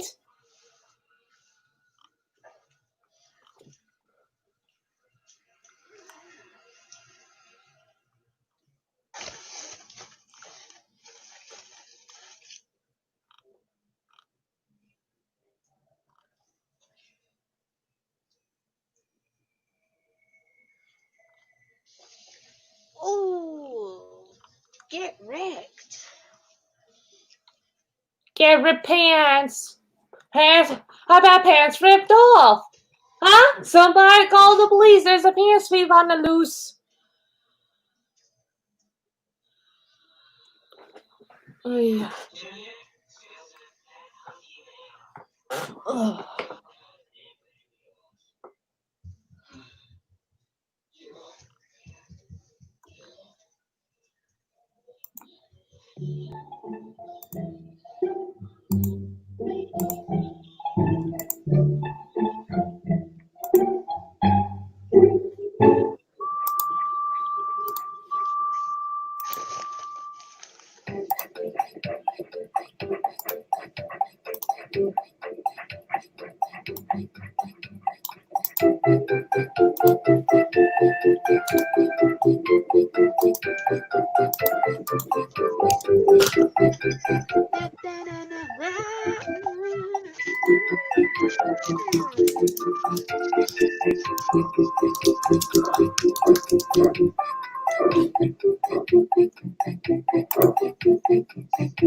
Hello there, Percy. Getting ready for Gordon's next train? Well, not for Gordon, but yeah, I'm getting a train ready. Say, I've been wanting to ask you something. Of course, Percy. What's on your mind? It's just, I know there's lucky and unlucky numbers. Let me guess. You think your number might be unlucky. I think it's unlucky because of all the accidents he gets into. Or it's just sheer coincidence. Wait, really? You're alive? Of course I'm alive. Who did you expect? The Muffin Man? Actually, yes. I smelled muffins from 2 miles away. Bruh. What?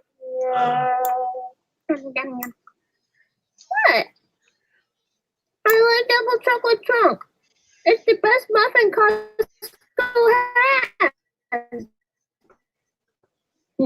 And here I thought Colin was supposed to be annoying. Shut up.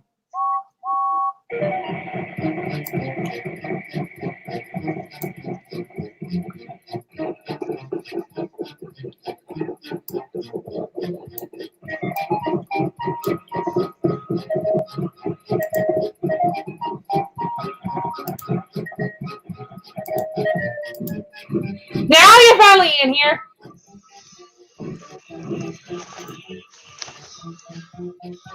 Hey guys. Oh, hello, James. Oh, story's gonna say Did you wanna it's pull short those for cards, or did numbers Mr. Sanders again. tell you to? No, actually, I volunteered. You and I are both mixed traffic engines, Edward. But I don't know why the bill ever made me afraid of cars. Literally every engine here is a mixed traffic engine. Well, good point. But I heard you guys talking about numbers. Yes. Percy here thinks that his number is unlucky. You think so, Percy? All I know is Gordon's number wouldn't fare too well in China. Oh, yes. They skip his number like most hotels here don't have a 13th floor. Guys!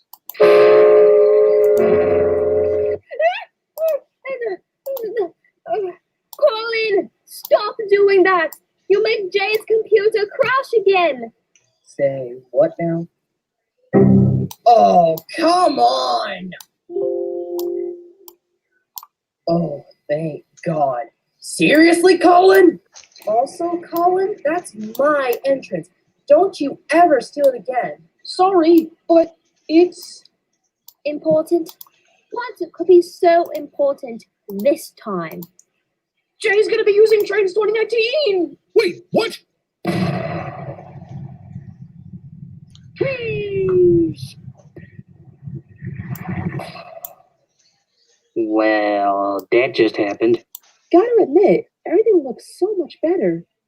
Can't argue with the lighting and scenery. There are proper shadows, and some of us have even changed with our models. Check me and James out. We are now the new looking models from Soda Workshops. Yeah, and I'm in a new model from the Railway Works. Hey, judges, how do we look now?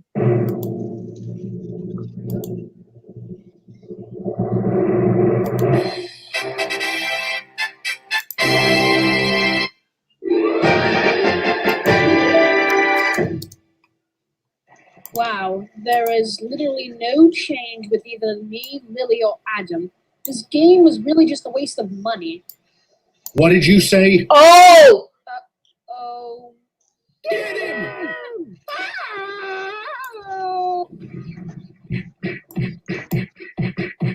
A few moments later. Dang, Colin looks all torn up. Ow. Yeah. But anyways, hello everybody. We thought we would give Trains 19 a go, and I gotta say, we all look good. No kidding. However, we wanted to ask you, the viewers, a simple question. Do you want stories in the States filmed in Trains New Era or Trains 2019?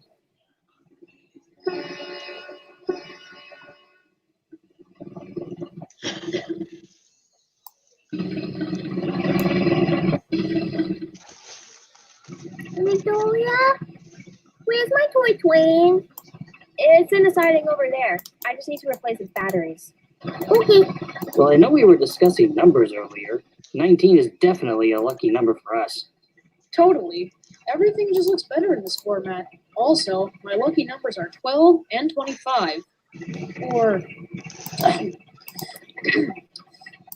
obvious reasons. My lucky number is 2 because I'm 2. Mine is 49. Well, my lucky numbers are number 5 and 88. Mine is 48. But getting back to the business at hand. Do you want to see us film stories in the States entirely in Trains a New Era or Trains 19? Let us know in the comments. Also, before you ask, this series is not full of dead. Not a big surprise. Far from it. We may have hit some rough patches on the way, but we will have the first episode out as soon as we are able to. Have a good one. See you soon. Also, the casting call video is out, so go check it out. The link will be in the description box. Before we go, Victoria, Yes? where's Karen? She's over there with her toy.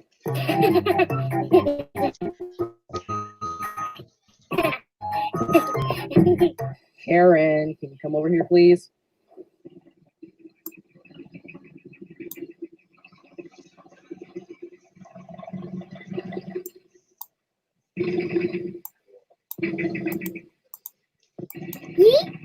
Well, Karen, we've got you a new toy. Really? Where is it?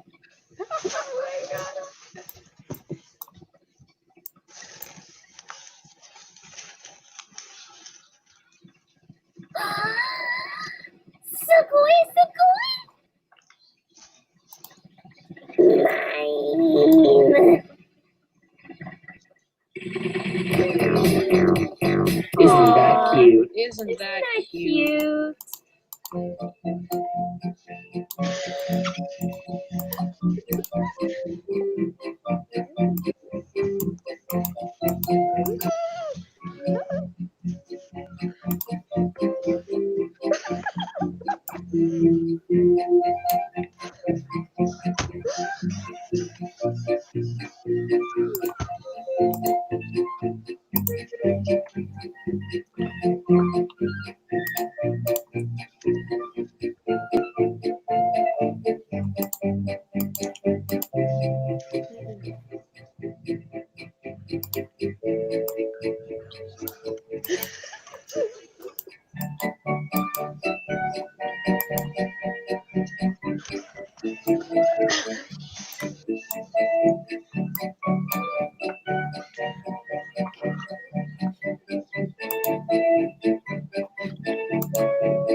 Oh no. Hey, fan! Yeah. Jason, say you're dead! No, I'm here. Hey, I'm alive. you're 5 minutes short.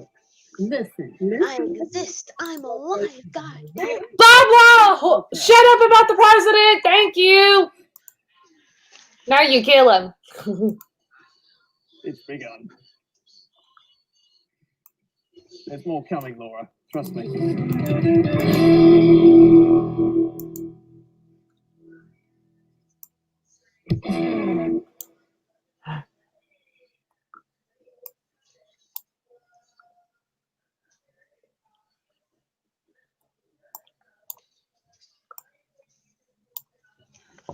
Most heavy goods engines were never designed to go that fast, and the 9Fs were no exception. Bollocks. Don't say it. Don't say it. Don't say it. Cut it there. That intrusive? Extra noise? People talking? Okay, let's wait for them.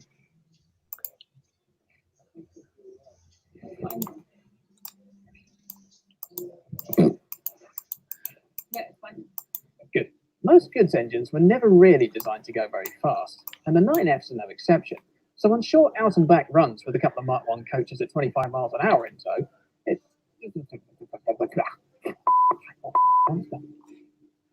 Cut again. He had an alibi for the railway inspectors. He would just say, "But the regulator pin keeps falling out." But the main line keeps playing their horns. Love you. In theory, they were classified as 160 by the USATC, but in reality, they were built after the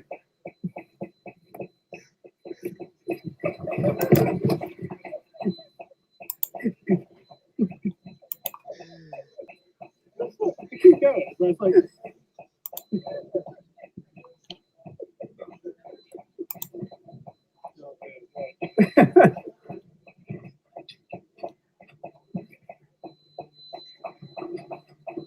that's right, because we're right next to the playdown valve. And he's shoving them. That's right.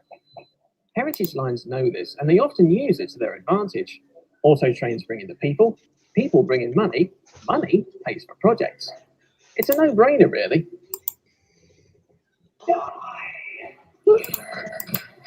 Oh, Katie, Tell me what. Yeah. I see a rainbow outside my window. This being a Midland engine, it was obviously fitted. What? Did you go to rainbow parties? Now these were Yeah, I think it was kind of raining. So there's just literally a rainbow outside. The Rainbow Connection, the lovers, the dreamers, and Dan. Yay, rainbows. So many of them did. But their first book was a book. But catchy names are for marketing wars, not real ones, where real lives pose real danger.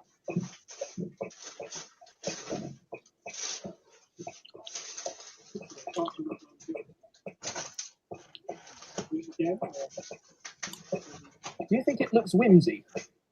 Panniers could work on branch lines, and many of them did. But their first...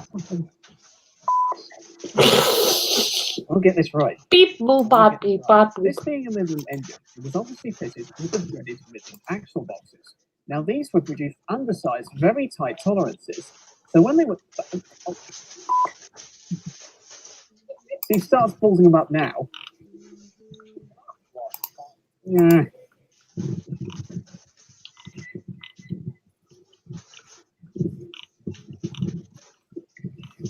Okay, composed.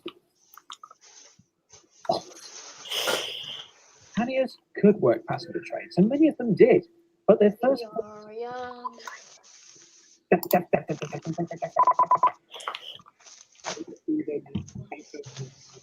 Right, thank you. I can't even remember the own bloody lines. Ridiculous, and I'm the bloody scriptwriter.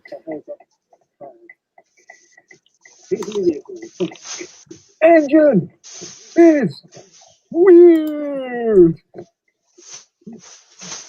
Panniers could work on branch lines, and many of them did. But their first primary.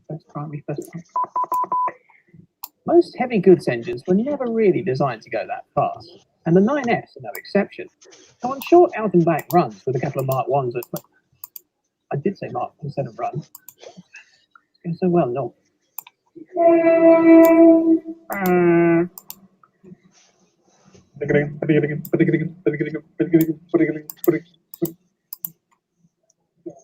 And to anyone who wants to object, as far as I'm concerned, they can take their keyboards and shove them up their artsy balls.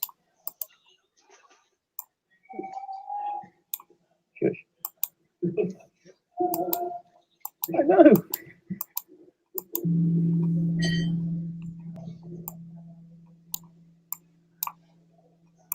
Michael Harris. Harris. Oh, bloody hell. In theory, it could improve steam efficiency by 20%, but in reality, you will actually get more than half that, with the addition of residual water collecting in the bottom of the chamber. When you couple this with the fact that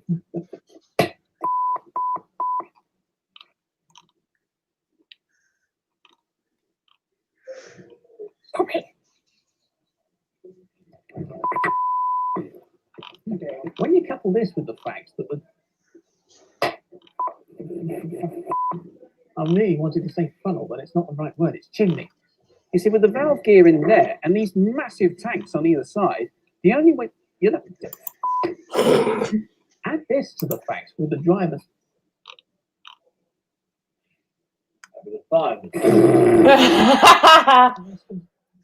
Heritage lines know this, and they often use it to their advantage.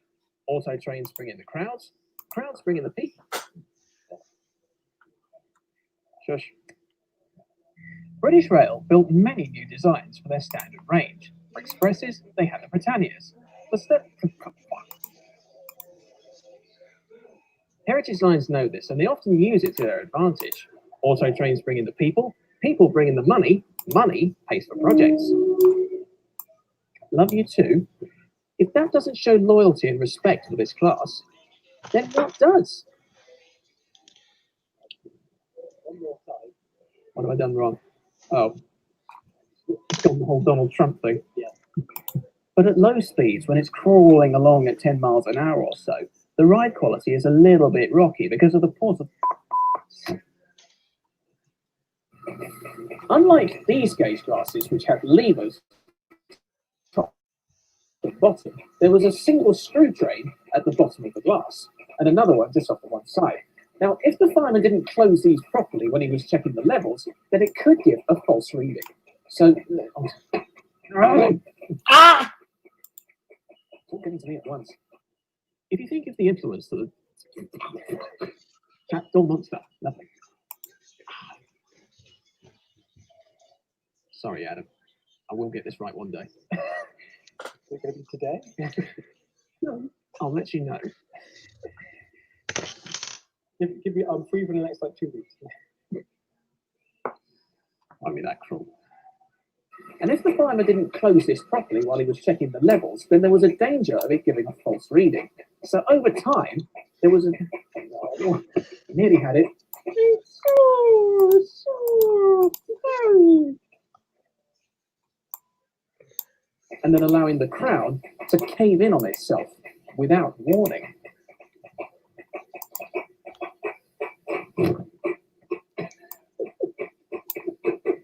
You know what, Brucey? Brucey? I thought Freddie knew.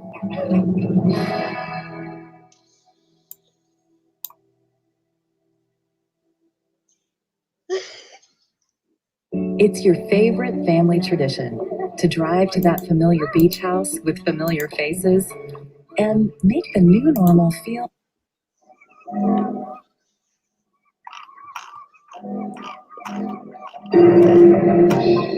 The train, for its type, is the most powerful vehicle on land. And the engines of Sodor are the power behind the docks, industries, and branch lines that make up the world-renowned Northwestern Railway. These are the stories of Sodor.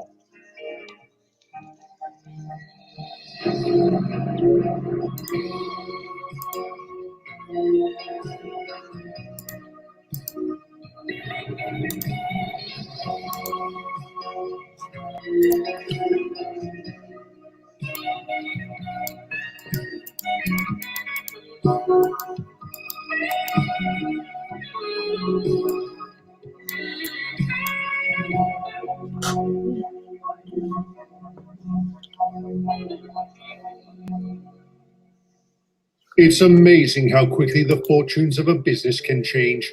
Those were the words of Sir Handel Brown, owner of the Mid-Sodor Railway. I overheard him say that to Sir Topham during the autumn of 1954. I didn't think much of it at the time, but in hindsight, it was blatantly obvious what he was talking about. By that point, the Peel Godred branch had been in service for about a year, and it had had disastrous implications for the MSR. Peel Godred itself is a rather large town, one whose people and businesses had relied heavily on the Mid-Sodor Railway for their survival, given the town's relative isolation. But when the branch line was built, the need for the MSR was completely bypassed. As a consequence, they lost a huge amount of work. Goods contracts dried up, and passenger services dwindled. It should be worth mentioning that when Britain's railways were nationalised, this only applied to the standard gauge system, not the narrow gauge ones. And being a privately owned business, the MSR couldn't rely on government support to survive. However, the MSR still had access to the rather profitable coal and slate contracts of the region, which kept it going. Furthermore, Sir Handel was not the type of man to sit idly by. He began to pivot his company's focus towards the tourist industry and took steps to draw people in. You should be very proud, Sir Handel. Looks like your tourism campaign worked. Yes, so it seems. Our first excursion and it's sold out. The board will be happy to hear, especially since they were so opposed to buying these new coaches. These ones hold more people, don't they? They do, which is why I was so determined to get them. It was a gamble to be sure, but it looks as if it's paid off. A good thing too. It'd be great if these tourist trains can cover our goods losses. Bust my buffers. Look at that meager lot. It was hardly worth getting out of the shed for. All right, Stanley, that'll do. Duke, you had best get going. No point in running these trains if they don't keep to time. No, sir. Wish me luck. You won't need it, Duke.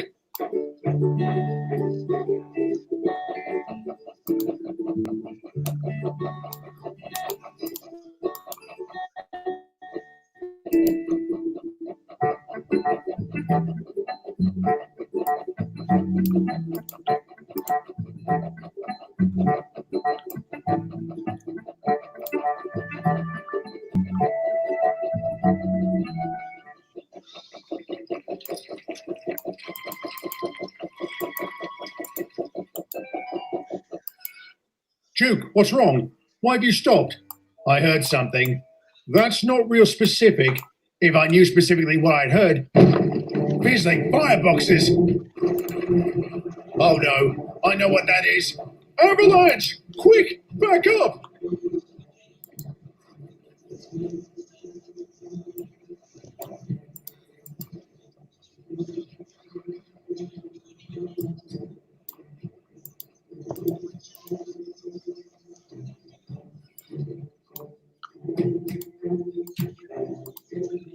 Crikey, that was close. You two all right? Yeah, we're fine. We'll have to head back. So much for a gamble paying off.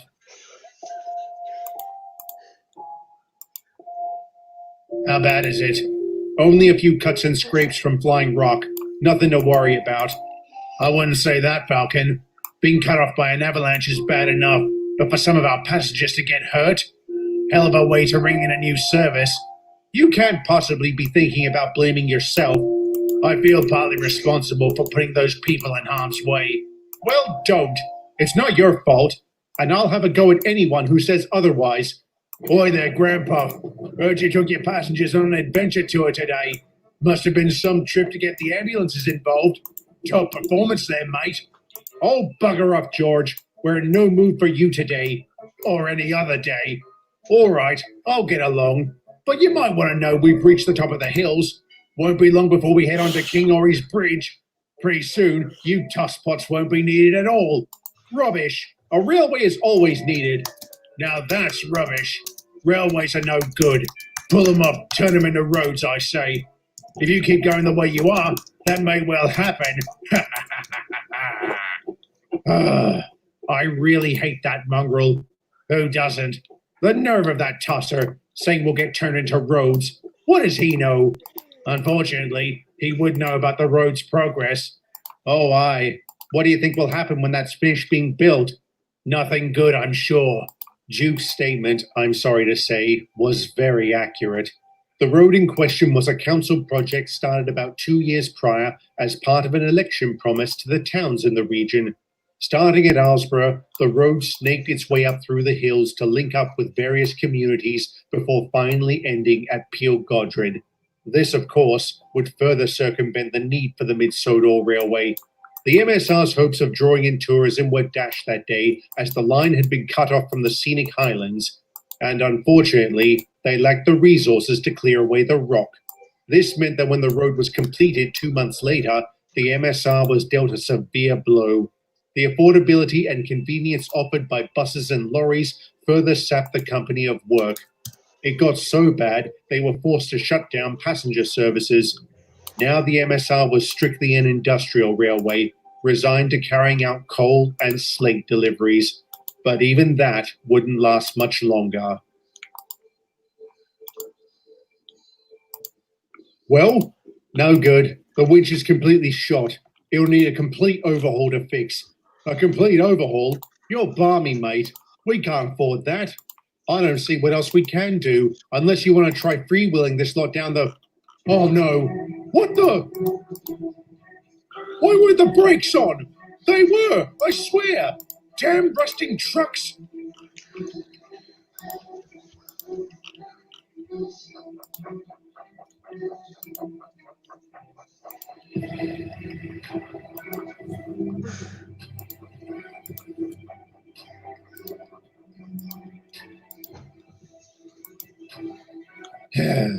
What a waste of my talents that I'm forced to shunt Slate. What in fizzling fireboxes was that?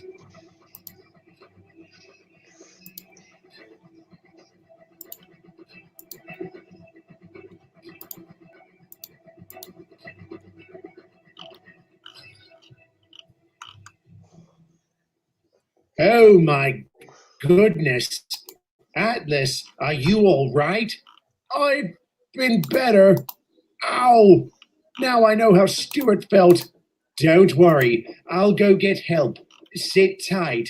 I don't know what else you expect me to do.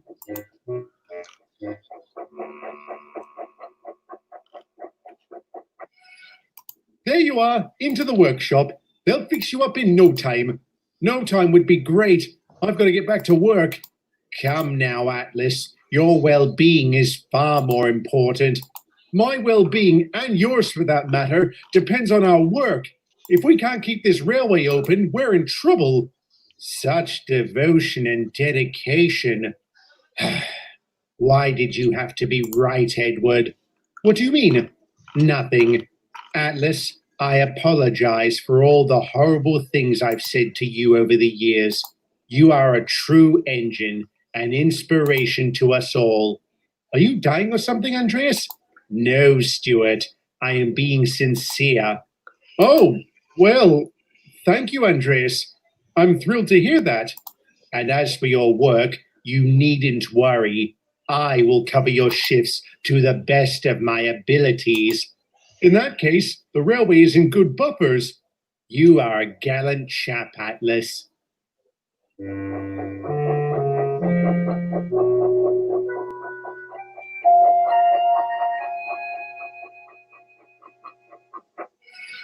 Ha! So one of your lads got banged up, did he? If you make any snide remarks about that, I swear I'll pounce off these rails and shove my trucks up your backside. You think you're a hard man, do you? You're nothing but a wannabe. You swank around with your steamroller wheels pretending you're as good as me. I don't have to pretend to be as good as you, mate. I'm better. Oh, yeah? Better this. What the hell? Are you up your nut? Bust my boiler. You git. That was your fault. No, it wasn't. It was yours. We must have argued for hours before Copper finally showed up. Tell me he took George in. Aye, there was a witness who saw what he did. The Copper promised they were going to throw the book at him. At least that's something.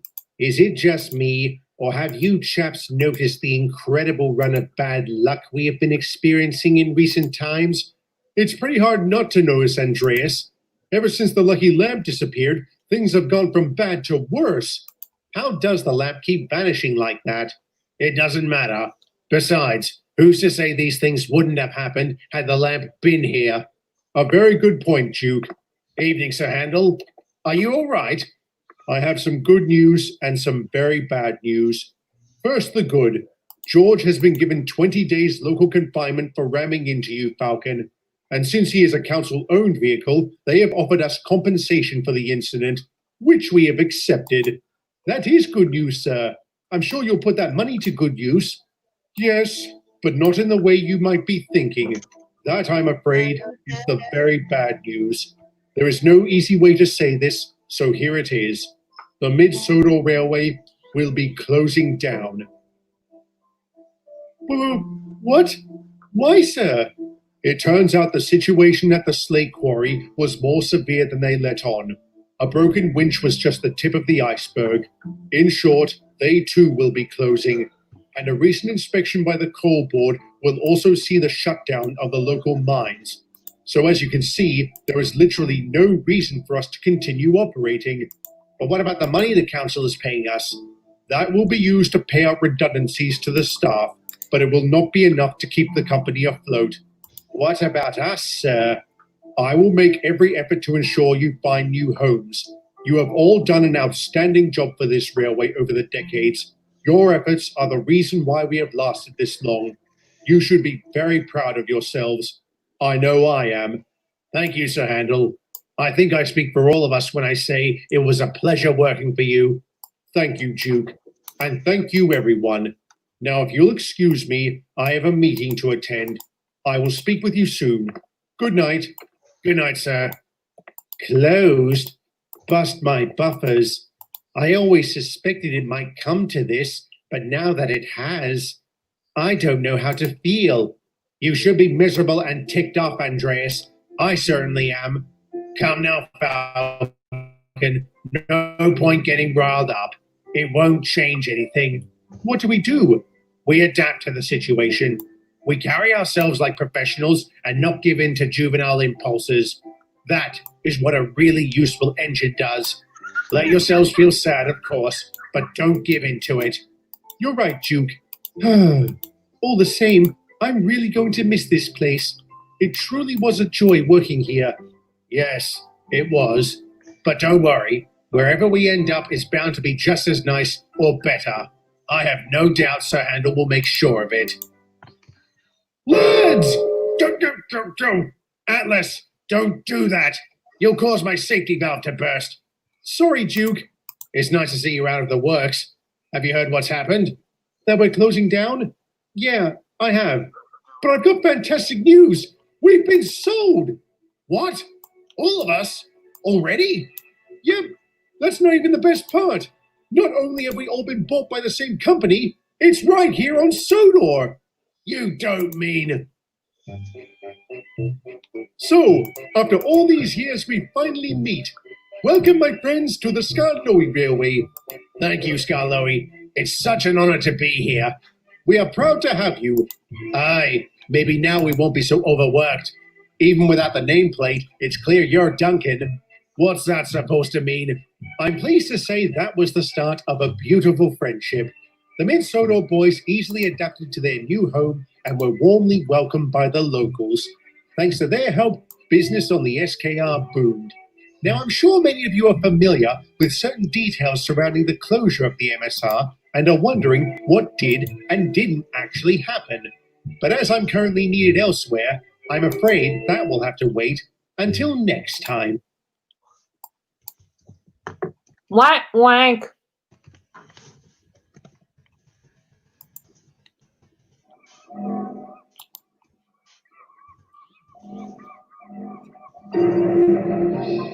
The train, for its type, is the most powerful vehicle on land.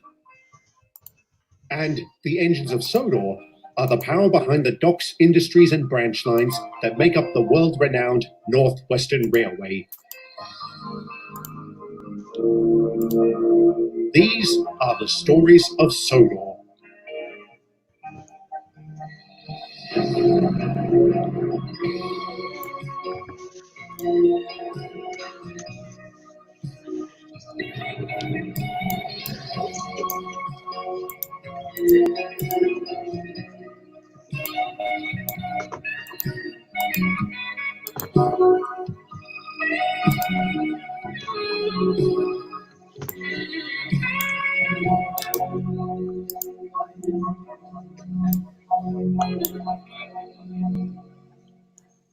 Several months had passed since the Mid-Sodor engines arrived on the Skarloey Railway, and as I said last time, they adapted to their new home splendidly, giving the SKR a boost to its performance.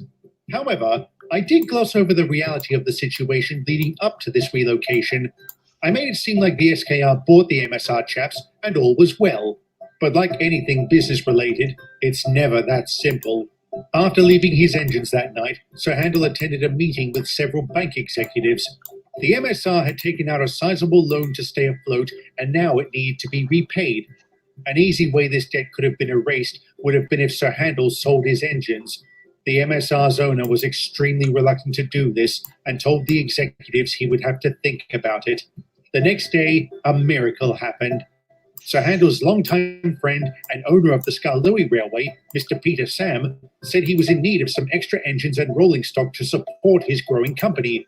So he bought all of the MSR's locomotives as well as several trucks and coaches. Sir Handel was able to use this money to pay off the debt. Once this was done, the relocation effort began. It took a long time for this to be completed, as transporting any number of railway assets of any size requires a lot of planning and care. During this period, Wilbert returned to Sodor. He spoke to several of the MSR's engines and even brainstormed a few story ideas with them, several of which the good Reverend would publish many years later, though it should go without saying they were all purely fictional. It wasn't until June of 1955 that the entire MSR fleet was finally transferred. Jump ahead to late November of that year, and this is where our story starts.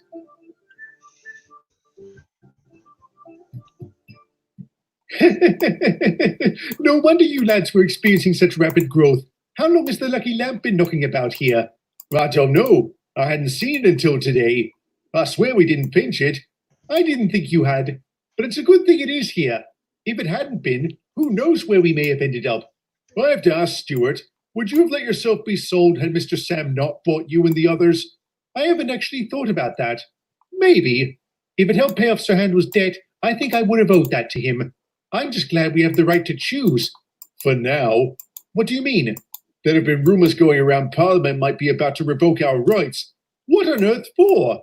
The same old argument that we're simply machines and all that bollocks. What rubbish! Who are these people and why does anyone pay them any attention? At any rate, I wouldn't worry too much about it. Since Attlee's resigned as leader of the Labour Party, they'll be too busy with that to worry about us. You're right. Labour will be scrounging to find a replacement, and the Conservatives will exploit this leadership clash to no end. I wonder how many policies will be allowed to lapse during this time. Sir Handel had an old saying about politicians. They have only two priorities, staying in office and bad-mouthing the opposition. How very true. I must be seeing things. Me too. Snow? I can't remember the last time it fell this early. I don't think it ever has. Ugh, I can already hear Duncan's whinging. All things considered, the SKR's number 6 would have been right to complain. As I've mentioned numerous times in the past, winter is not a particularly welcome time of year due to the many problems it brings. This year was especially difficult. Not only did the season bring with it the usual ice and snow, but also a very thick and very persistent fog. And being on an island meant very few places on Sodor were free from it. During the day it was bad enough, but at night it was terrible. More than a few trains had to be cancelled, and the ones that did run were absurdly slow, as we obviously had to curtail our speed due to the poor visibility. Making things that much more awkward was 1955 marked the 18th anniversary since Arthur's ghost vanished, and long periods of fog have a way of conjuring up old stories and legends. And every year around the time of the accident, it stalked the lines of Sodor, plunging into the night, shrieking like a lost soul. Are you having us on, Henry? A wee bit. Yes, very amusing, Henry. But in all seriousness, what was the ghost like? I don't know. I never actually saw it. My impression has been the engine itself wasn't really terrifying, just unsettling. It certainly didn't help that some poor dear lost her mind after looking inside one of its coaches. Any idea what she saw? None. There have been all sorts of theories, ranging from the ghosts of the deceased passengers to demons and other more grotesque possibilities. That's very disturbing. And Mr. Zorro got rid of it? Aye, with a polite chat, if you can believe it. No rituals, no exorcisms. He told the ghost he could go, and off he went. How very obliging. Is it rather morbid of me to say I wish I had seen the spectre up close? A little bit. But I get where you're coming from, Geoffrey. I wouldn't have mind taking a gander just to know, What's so funny? I just remembered what happened the day after the ghost disappeared. We were at the shed and James asked what it looked like. Lily said it kind of resembled Thomas, to which he said, "You mean it was wickedly handsome?" That's what I like most about Thomas, his unrelenting sense of humor. Careful not to say that when Kate is around, Samantha. I hear she's the jealous type. Well, it's been great chatting with you two, but I have to go. The flying kipper is not going to take itself. Night, Henry. Have a safe run.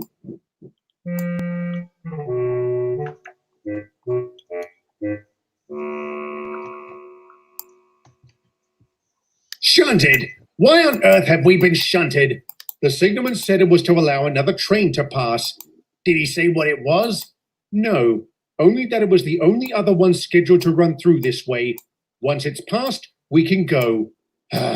Bother.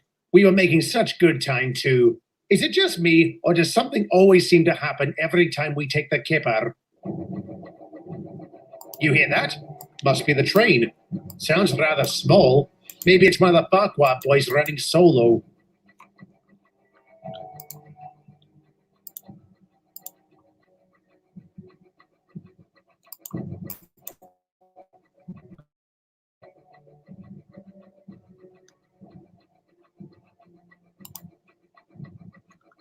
Or not.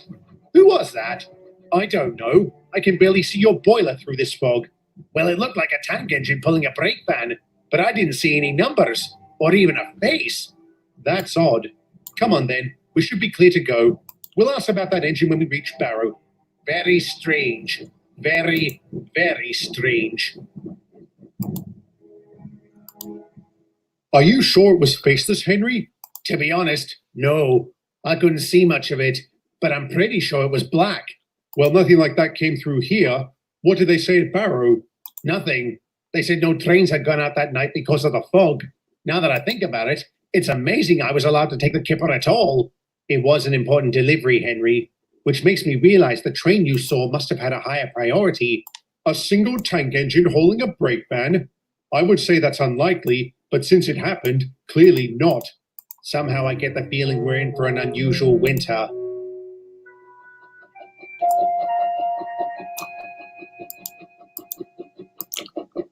All I'm saying is Britain should pay attention to what's going on in South Vietnam. Why? It's no concern of ours. If it's the result of communist insurgency, I beg to differ. Even if you're right, our involvement isn't going to make things any better. I refer you to Korea as proof. Can you please focus, James? Don't panic, Andrew. Even in this fog, I know these rails like the back of my buffers.